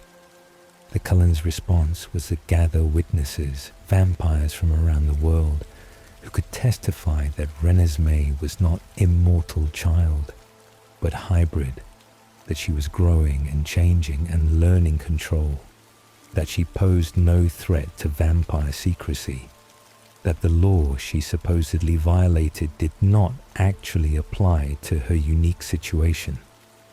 The witnesses began arriving in late November and throughout December.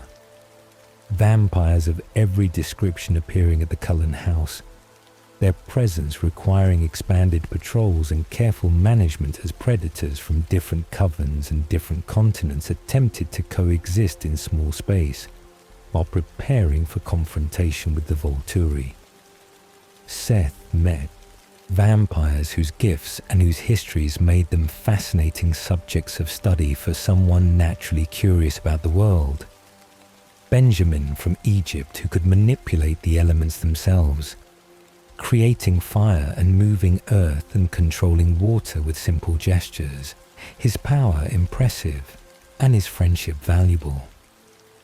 Garrett was a nomadic vampire who valued freedom above all else. His fierce independence and his growing attraction to Kate Denali, creating romance that seemed impossible given the circumstances, but that developed anyway through proximity and shared danger. The Irish Coven and the Amazonian Coven and the Romanian Coven each brought their own perspectives and their own complicated relationships with the Volturi. Their willingness to stand as witnesses despite the danger suggesting that vampire world was more divided and more resentful of Volturi authority than Seth had previously understood. The alliance between Jacob's pack and Sam's pack reformed during the crisis, the mutual threat of Volturi destruction overriding the divisions that had separated them since the split.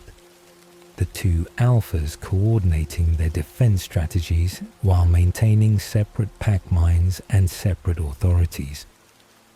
Seth found himself working alongside Embry and Quill again. The reunion bittersweet because the friendship remained, but the pack bond did not. The mental connection that had once united them now permanently severed. Their communication requiring words rather than shared consciousness.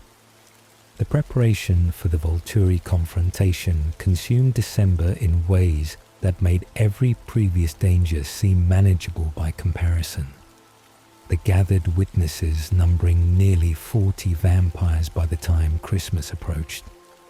Their combined presence at the Cullen house creating atmosphere of controlled tension as predators from different covens and different continents attempted to coexist while preparing for confrontation that could result in all their deaths. Seth's patrols expanded to accommodate the increased need for security, his wolf form covering territory that stretched miles beyond the Cullen property, his enhanced senses tracking for any sign of the Volturi's approach or any threat to the witnesses who had risked themselves by coming to testify on Renesmee's behalf.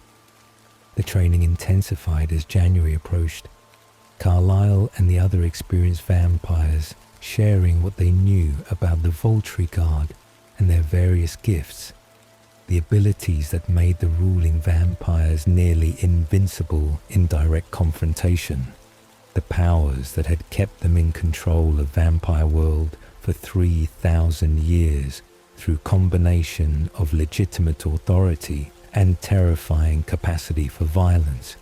Jane and Alec were the most dangerous according to those who had encountered them.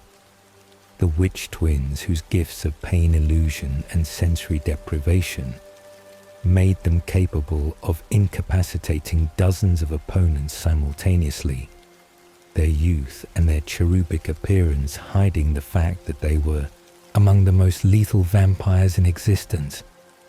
Bella's gift manifested during the preparation period.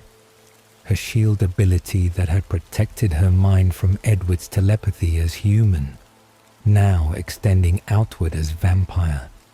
Her capacity to project her mental protection over others, making her the key to any possible defense against the Volturi's offensive gifts.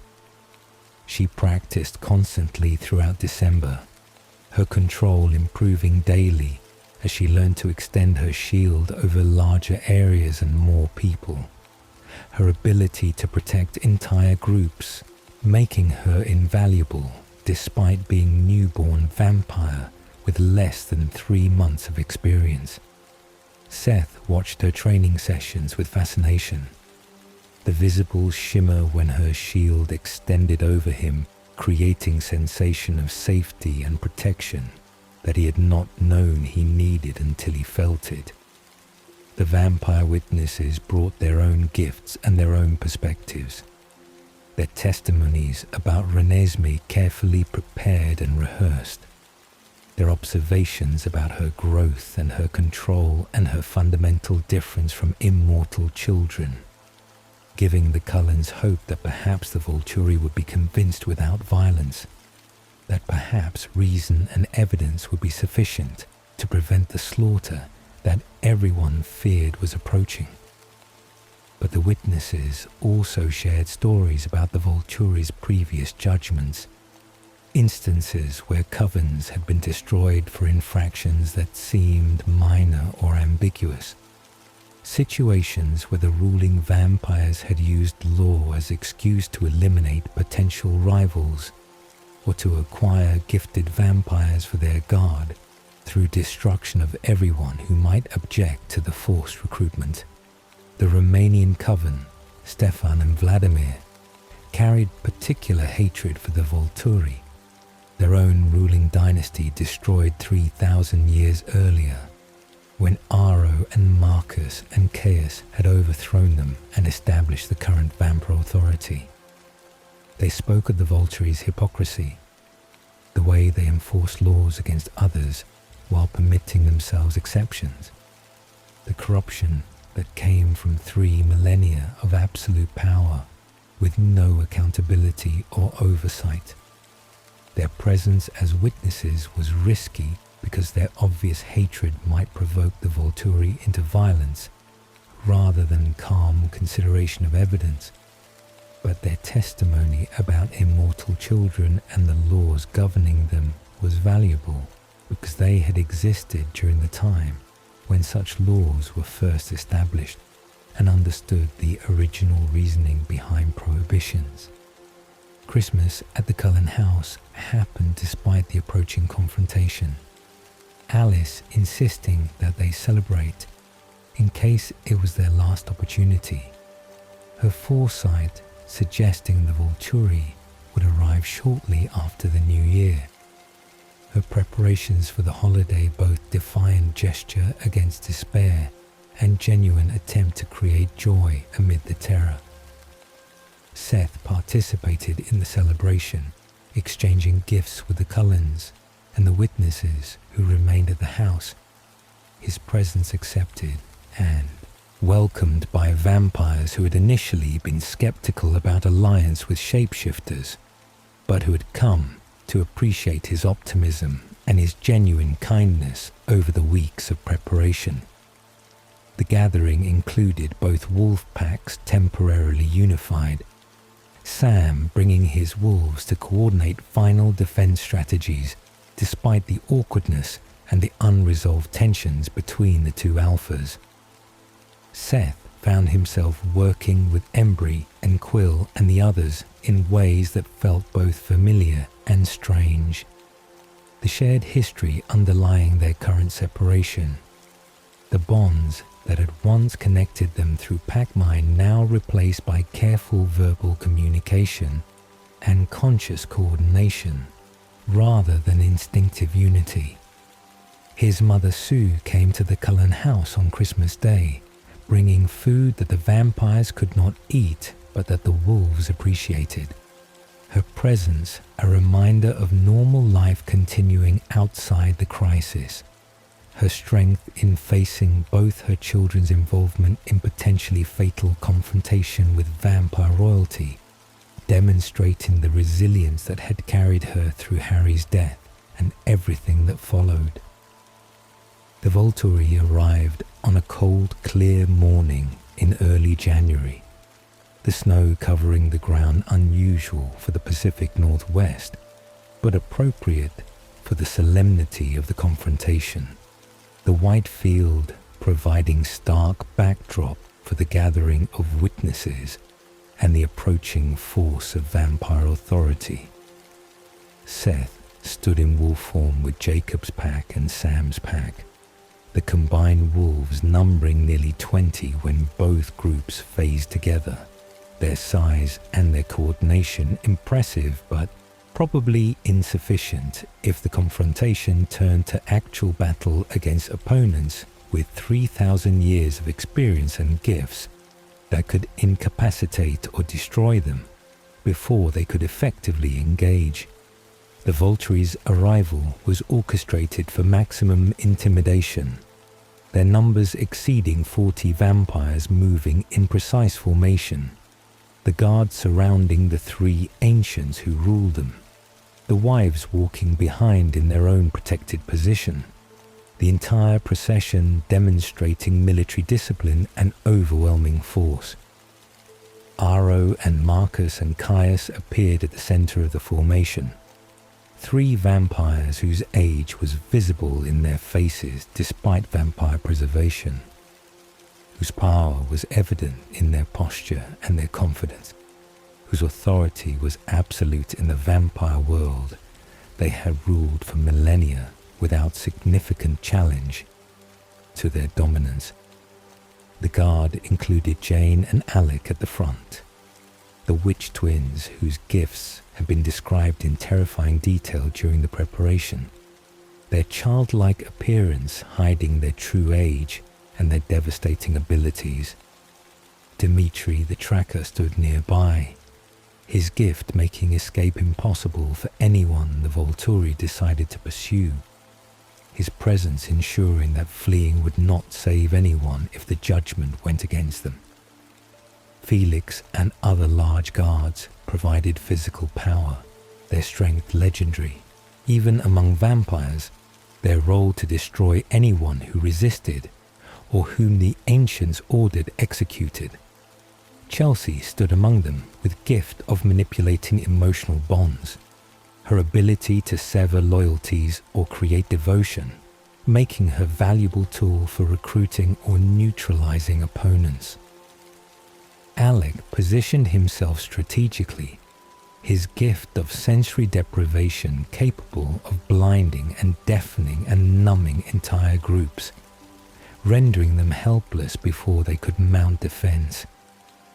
The initial confrontation happened in the snow-covered field, both sides maintaining distance that allowed for assessment and communication without immediate violence.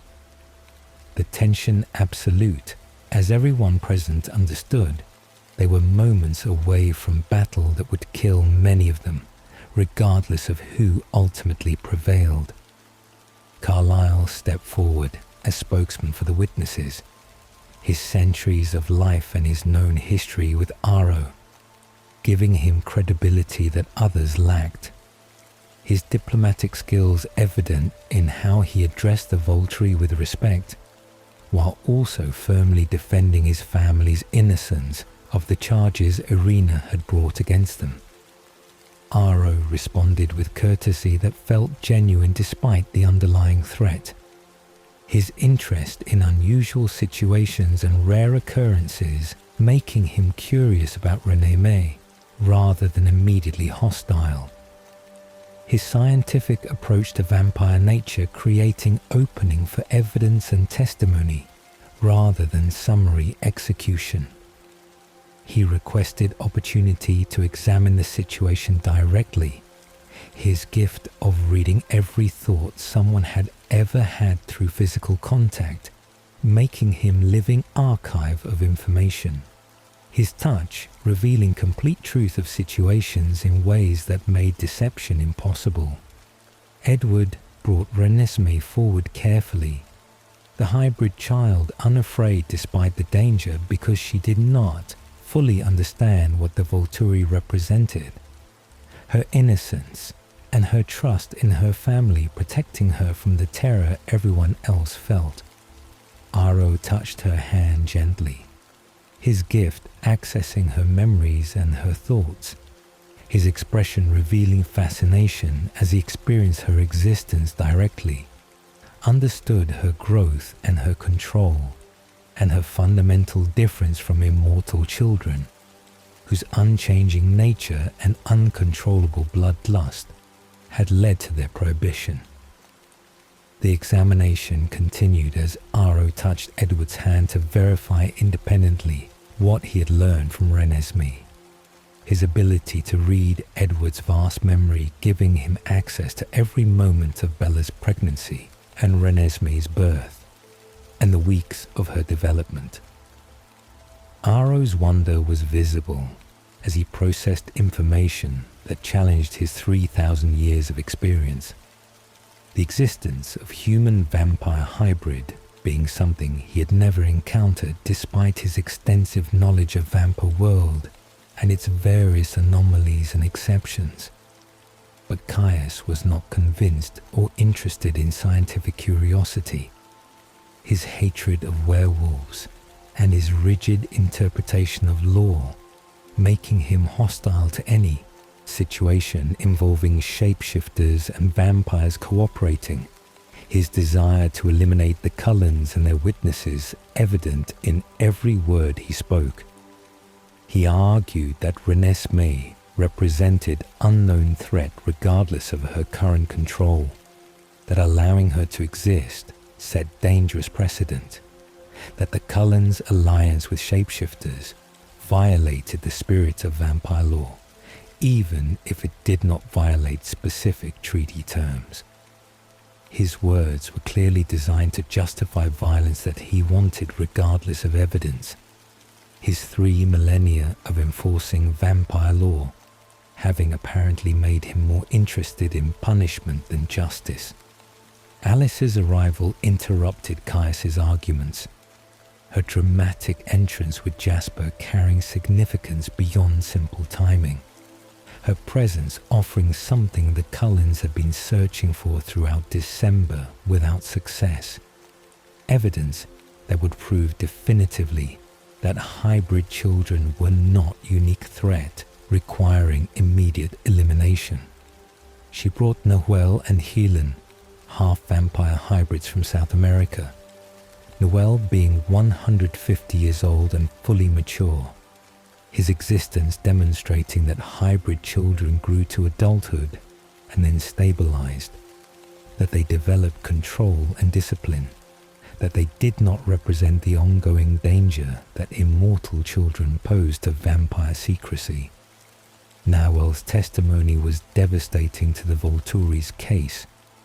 His account of his own development and his awareness of other hybrids like himself, proving that Renesmee was not unprecedented aberration, but rather rare but naturally occurring result of vampire-human reproduction.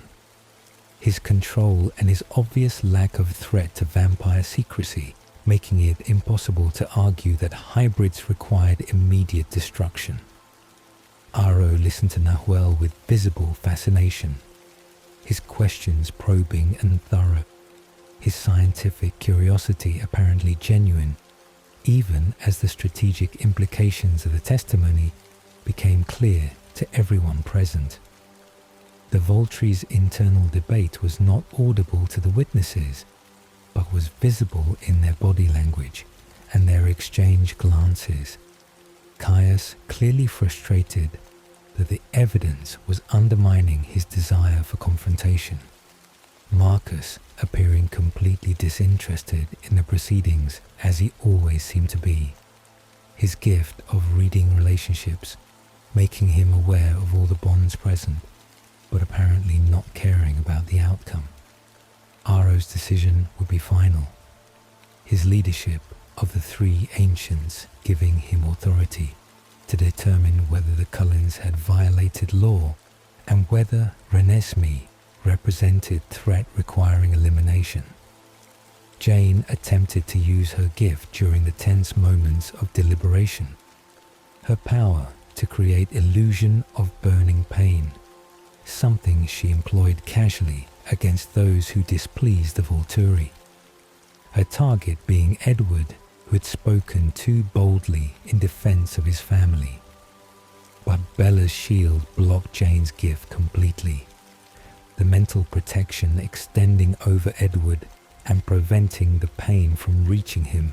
Jane's shocked expression revealing that perhaps for the first time in centuries, her power had failed to affect its intended victim.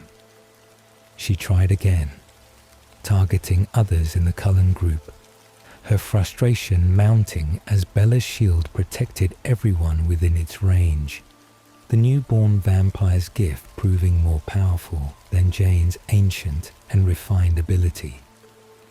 The failure of Jane's gift changed the calculus of potential battle, the Volturi's confidence shaken by the realization that their most reliable offensive weapon was neutralized by Bella's shield. That confrontation with the Cullens and their witnesses would be far more costly than they had anticipated. Aro's assessment was visible in his expression, his calculations weighing the cost of battle against the actual threat Renesmee represented. His conclusion apparently being that destroying the Cullens and all their witnesses would be expensive victory that was not justified by the evidence or by any genuine threat of vampire law or vampire secrecy. The Volturi's retreat was not defeat, but rather strategic decision to preserve their forces and their authority. Aro's pronouncement that Renesmee was not immortal child, and therefore not in violation of vampire law, giving them justification to withdraw without appearing weak or indecisive. Caius objected vocally, his desire for battle evident, his arguments about the shapeshifters and the danger of alliance between vampires and wolves, suggesting he wanted confrontation regardless of whether Renesmee was actually guilty of anything.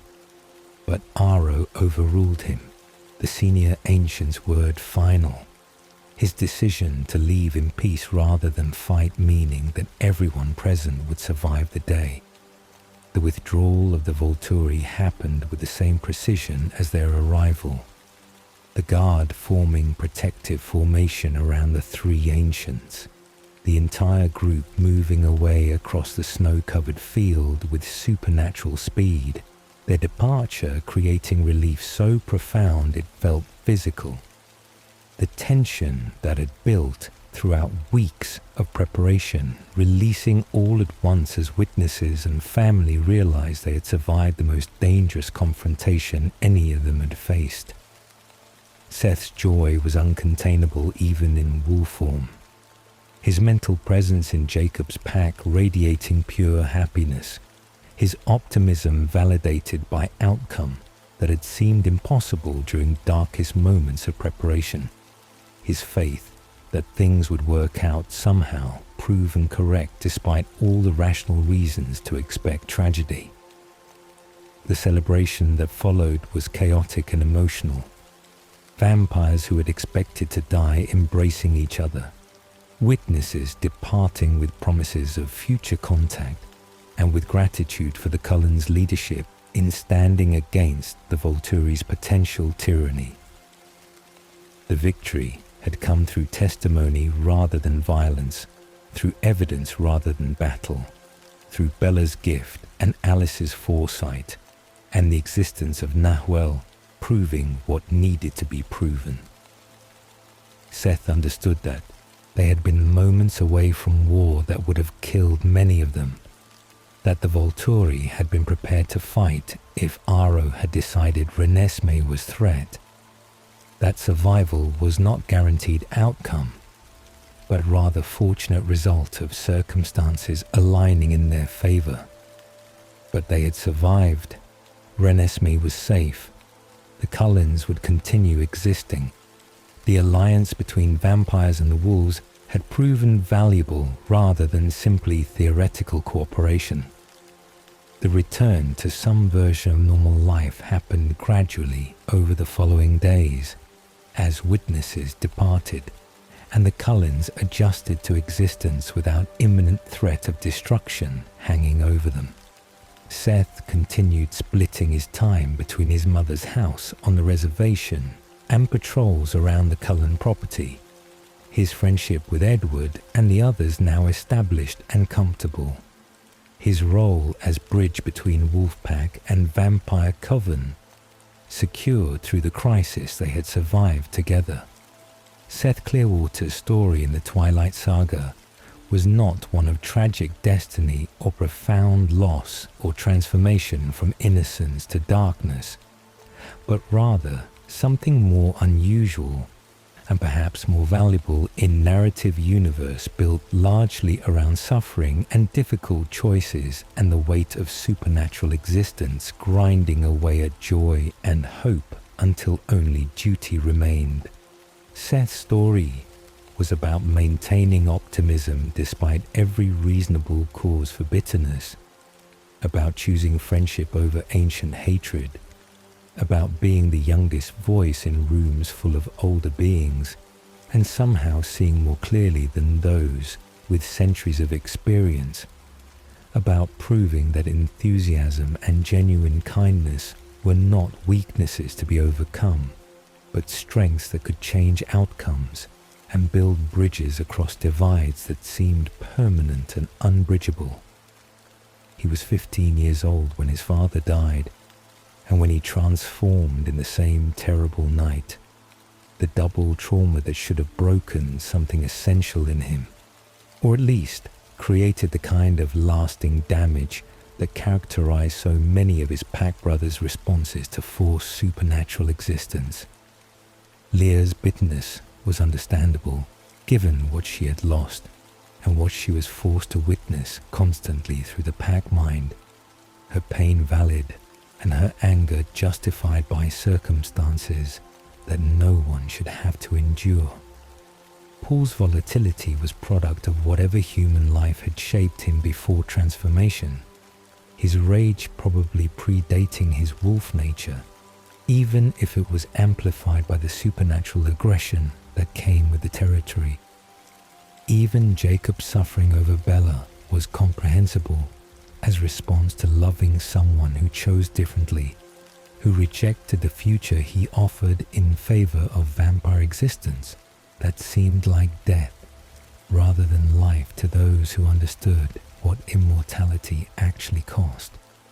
But Seth chose joy despite having every justification for choosing otherwise, despite losing his father and being forced into pack life at younger age than anyone expected or thought appropriate, despite carrying his sister's anguish in his head constantly whenever they were both phased, despite the violation of privacy and the burden of responsibility and the constant danger that came with protecting the tribe from supernatural threats.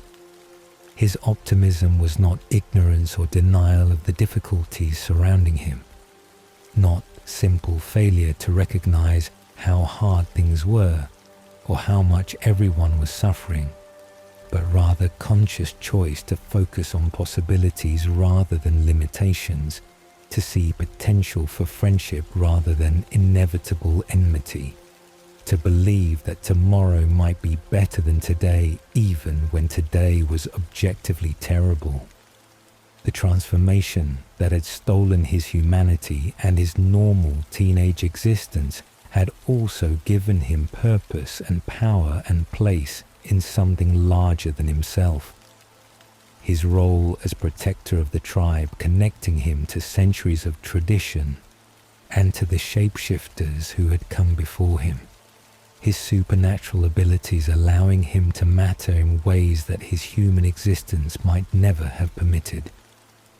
He understood that the transformation was both curse and gift, that losing his human future meant gaining different kind of future, that the price he paid for power and purpose was high, but perhaps not as devastating as others seemed to experience it. That his nature allowed him to find joy in situations where others found only burden. The pack recognized Seth's difference even if they did not always appreciate it, Paul finding his cheerfulness annoying and inappropriate, others finding it refreshing or confusing depending on their own temperaments and their own relationships with the darkness that pack life sometimes brought. Sam valued Seth's presence, even though the youngest wolf's optimism challenged the alpha's more pessimistic assessments of situations. His ability to maintain positive outlook, providing balance to pack dynamics that could easily spiral into collective depression or rage without some counterweight pulling them toward hope and possibility. The pack mind that was violation of privacy for most of them became for Seth an opportunity to share his perspective, to influence the collective mood through his own thoughts and feelings, to demonstrate that maintaining hope was possible even when circumstances argued for despair.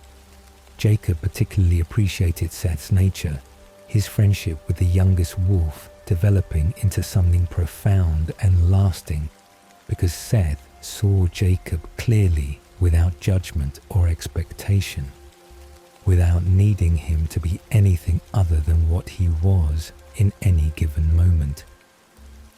When Jacob was suffering over Bella, Seth offered comfort without trying to fix what could not be fixed, his presence saying that Jacob did not have to pretend to be okay or to hide his pain or to move on before he was ready.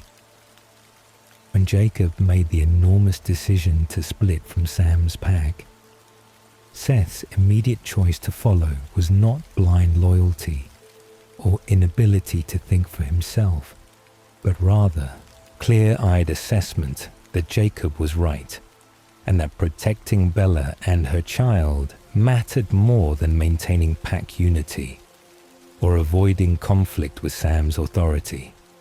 Seth's decision to follow Jacob into rebellion against Sam was one of the most important choices in the entire Volturi crisis, the youngest wolf support giving Jacob the confidence and the practical help he needed to maintain separate pack and defend the Cullens despite being outnumbered and outmaneuvered by Sam's larger group. Leah's decision to join them was shocking to everyone, but Seth's choice was somehow more significant because it was so clearly about principle rather than personal grievance, about doing what was right rather than escaping what was painful, about choosing the harder path, because it aligned with his values even when easier path was available and arguably more sensible given his age and his position as youngest and least experienced pack member. The cost of his choice was real and lasting.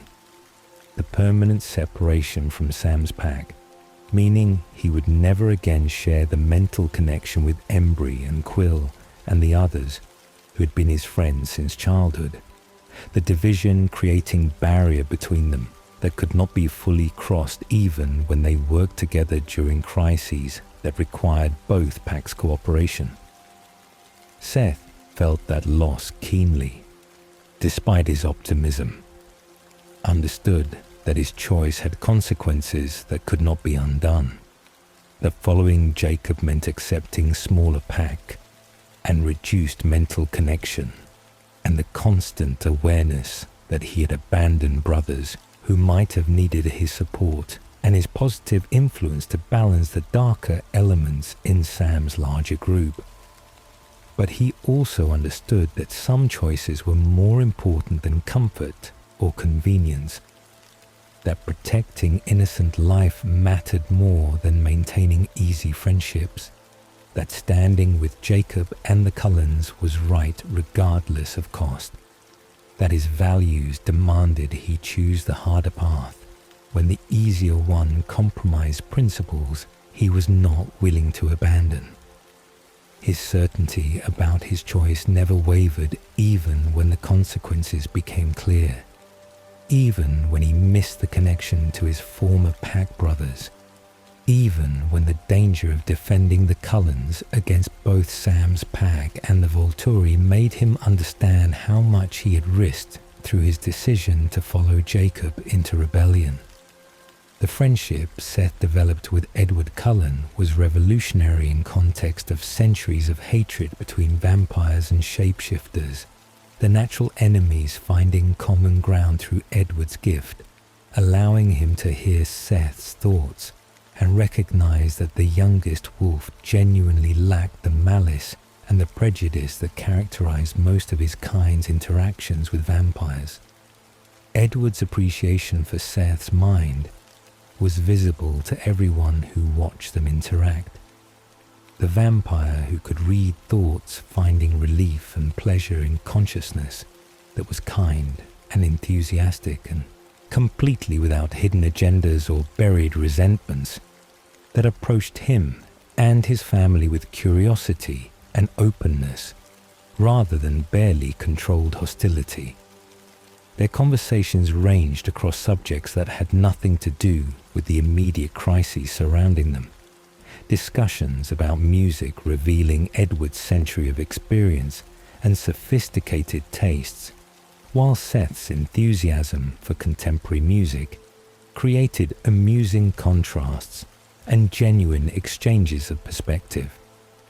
They talked about books and philosophy and the nature of consciousness and immortality, Edward's centuries of experience giving him depth, while Seth's youth and his freshness of perspective offering insights that Edward had not considered despite his vastly superior experience. The friendship was genuine rather than strategic, based on mutual respect and appreciation, rather than simple alliance of convenience. The kind of bond that would persist beyond immediate circumstances because it was founded on real connection rather than temporary shared interest.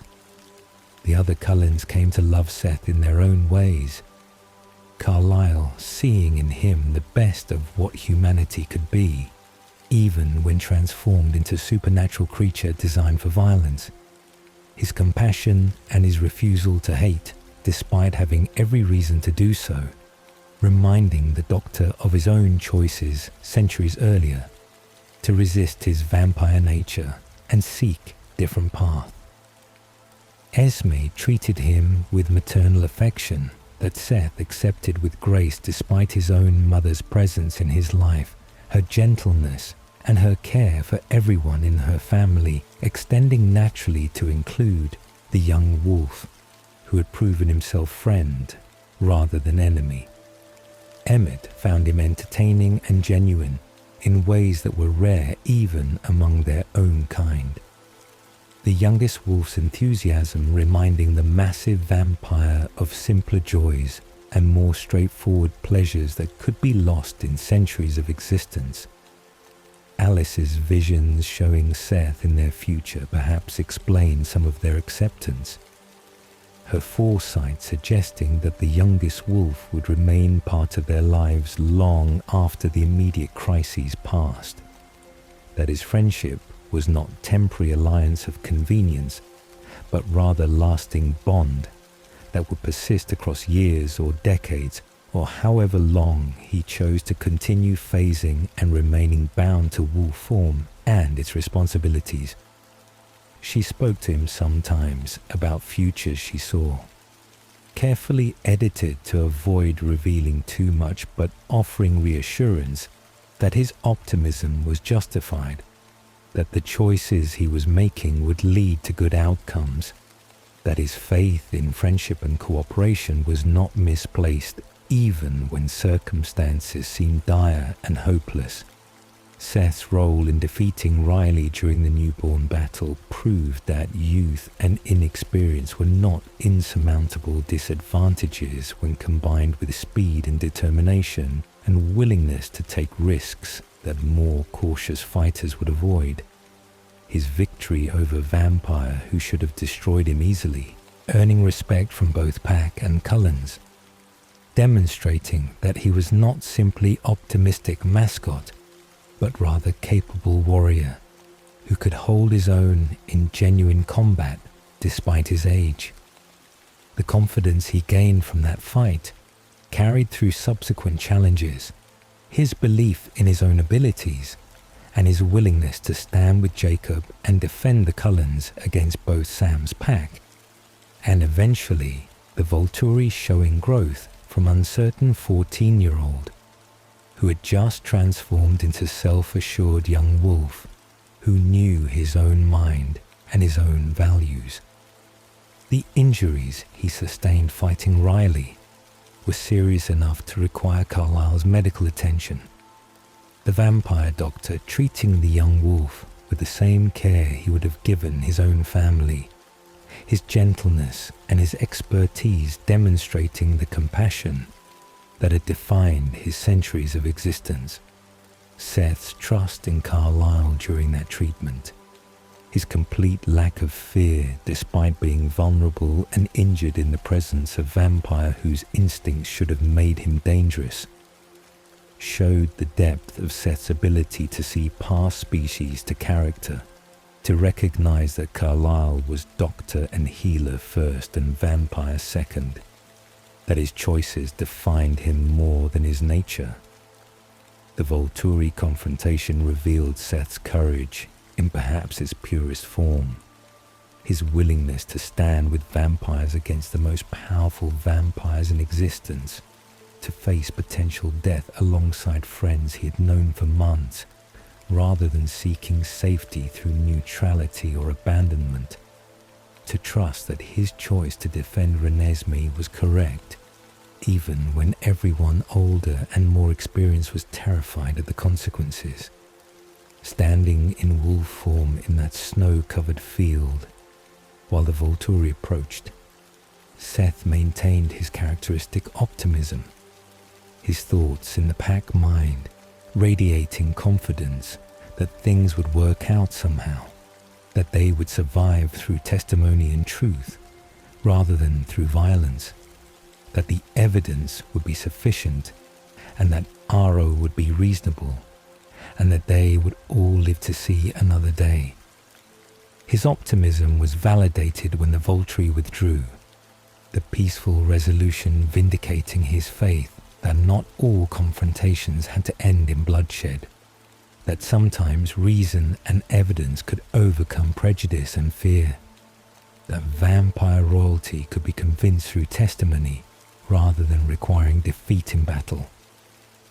The celebration that followed the Volturi's departure included Seth's uncontainable joy, his happiness pure and infectious, his validation that maintaining hope had been correct choice rather than naive delusion, spreading through the gathered witnesses and family members who had expected to die and instead found themselves alive and safe and together. Seth's future after the Volturi confrontation remained open and full of possibilities.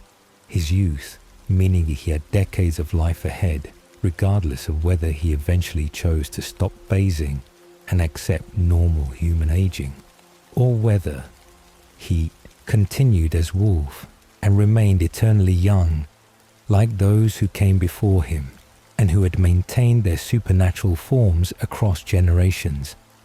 The question of imprinting hung in his future. The possibility that he might someday experience the bond that had reshaped Jacob's life and Quill's life and Sam's life, that he might find his own person to devote himself to, with the absolute certainty that characterized imprint relationships, but whether he imprinted or not, whether he found romantic love or remained alone, Seth's nature suggested he would approach whatever came with the same optimism and enthusiasm that had characterized his response to every previous challenge and change. His relationship with his mother Sue remained strong despite the complications of pack life and the danger inherent in his supernatural existence, her strength supporting both her children through their transformations and their choices, her presence at the Cullen house during the Volturi crisis, demonstrating her acceptance of the alliances Seth had formed and the life he had chosen even when it took him far from the traditional Quileute path she might have imagined for her youngest child. Sue's romance with Charlie Swan that developed in the aftermath of the various crises suggested that she too was capable of moving forward despite loss, that Harry's death did not mean the end of her own possibilities for happiness and companionship, that resilience was family trait shared by mother and son, even if expressed differently. Seth's position as bridge between worlds was perhaps his most important legacy in the larger story. His ability to see past species boundaries and ancient hatreds, creating possibilities for cooperation that had seemed impossible before his arrival.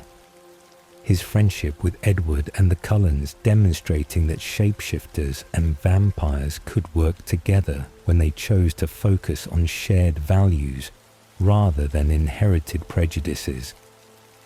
The alliance that saved everyone during the Volturi confrontation might not have been possible without Seth's example, without his proof that genuine friendship across species lines was achievable, without his optimism suggesting that centuries of enmity were not immutable facts, but rather choices that could be changed through different approaches and different attitudes. The youngest wolf who smiled through transformation and loss and constant danger, who maintained hope when hope seemed foolish, who chose friendship over hatred and cooperation over conflict, who saw possibilities where others saw only limitations, who proved that enthusiasm and genuine kindness could change outcomes and save lives and build lasting bonds across impossible divides. This was Seth Clearwater's contribution to the Twilight saga and to the supernatural world that existed in shadows of the ordinary. His story was not the longest, or the most dramatic, or the most central to the main narrative, but it was perhaps one of the most important in demonstrating that transformation did not have to mean losing yourself, that supernatural existence did not require abandoning joy, that being youngest did not mean being wrong or naive or irrelevant to decisions that shaped everyone's futures. Seth Clearwater chose light over darkness, not because darkness was not real or present or powerful, but because light mattered more, because hope was choice worth making regardless of circumstances, because optimism was strength rather than weakness, because seeing the best in people and situations was brave rather than foolish, because maintaining joy in a world built around suffering was its own form of rebellion and resistance and refusal to let the darkness win. His legacy was a reminder that sometimes the youngest voice sees most clearly, that sometimes enthusiasm achieves what cynicism cannot, that sometimes smiling through the pain is exactly the right response, because it refuses to give despair the final word. So rest now, gentle dreamers, with Seth's story complete, his optimism undiminished, his friendship secure, his future open to possibilities he has not yet imagined, his proof that choosing joy, despite reasonable causes for bitterness, is not naivety, but rather wisdom, not weakness, but rather strength, not blindness to suffering, but rather refusal to let suffering define everything. Let his unshakable hope carry you softly into sleep, where the youngest wolf still runs with his pack, still protects those he loves, still builds bridges across ancient divides, still smiles at tomorrow's possibilities despite yesterday's losses, still proves that optimism is revolutionary act in world that expects despair, still demonstrates that kindness matters and that friendship transcends species. and that maintaining joy is its own form of courage. Seth Clearwater was 15 years old when his second life began, still young by any measure when the Volturi crisis passed, his youth persisting whether he continued phasing or eventually chose mortality, his story proving that age measures experience but not wisdom, that being youngest does not mean being less important, that enthusiasm and hope are gifts worth protecting and sharing regardless of how dark the world becomes. Sleep well with his optimism, lighting your dreams, with his smile reminding you that joy is choice available even in difficulty, with his bridge building showing that enemies can become friends, with his youngest voice proving that sometimes those with least experience see most clearly what matters, what endures, what makes existence meaningful beyond simple survival. Good night, gentle dreamers, and may Seth's unshakable hope follow you into peaceful rest. So rest now, gentle dreamers, as Seth Clearwater's story settles softly around you, like the coastal fog that wraps La Push in its constant gentle embrace. His was the briefest appearance in the saga, the youngest wolf, whose screen time measured in moments rather than hours, whose dialogue could be counted on fingers, whose presence was peripheral to the main narrative. Yet his impact resonated beyond his limited pages, his optimism changing outcomes, his friendship building bridges, his courage standing firm when older and wiser beings faltered. Seth reminds us that joy is revolutionary choice in world expecting despair, that kindness matters more than power, that the youngest voice sometimes speaks truest wisdom, that maintaining hope despite reasonable causes for bitterness is strength rather than weakness. Somewhere in that fictional world he still runs, still protects, still smiles at possibilities, still proves that transformation need not destroy who you are, that supernatural existence can include laughter, that 15 years of life can contain more wisdom than centuries of cynicism.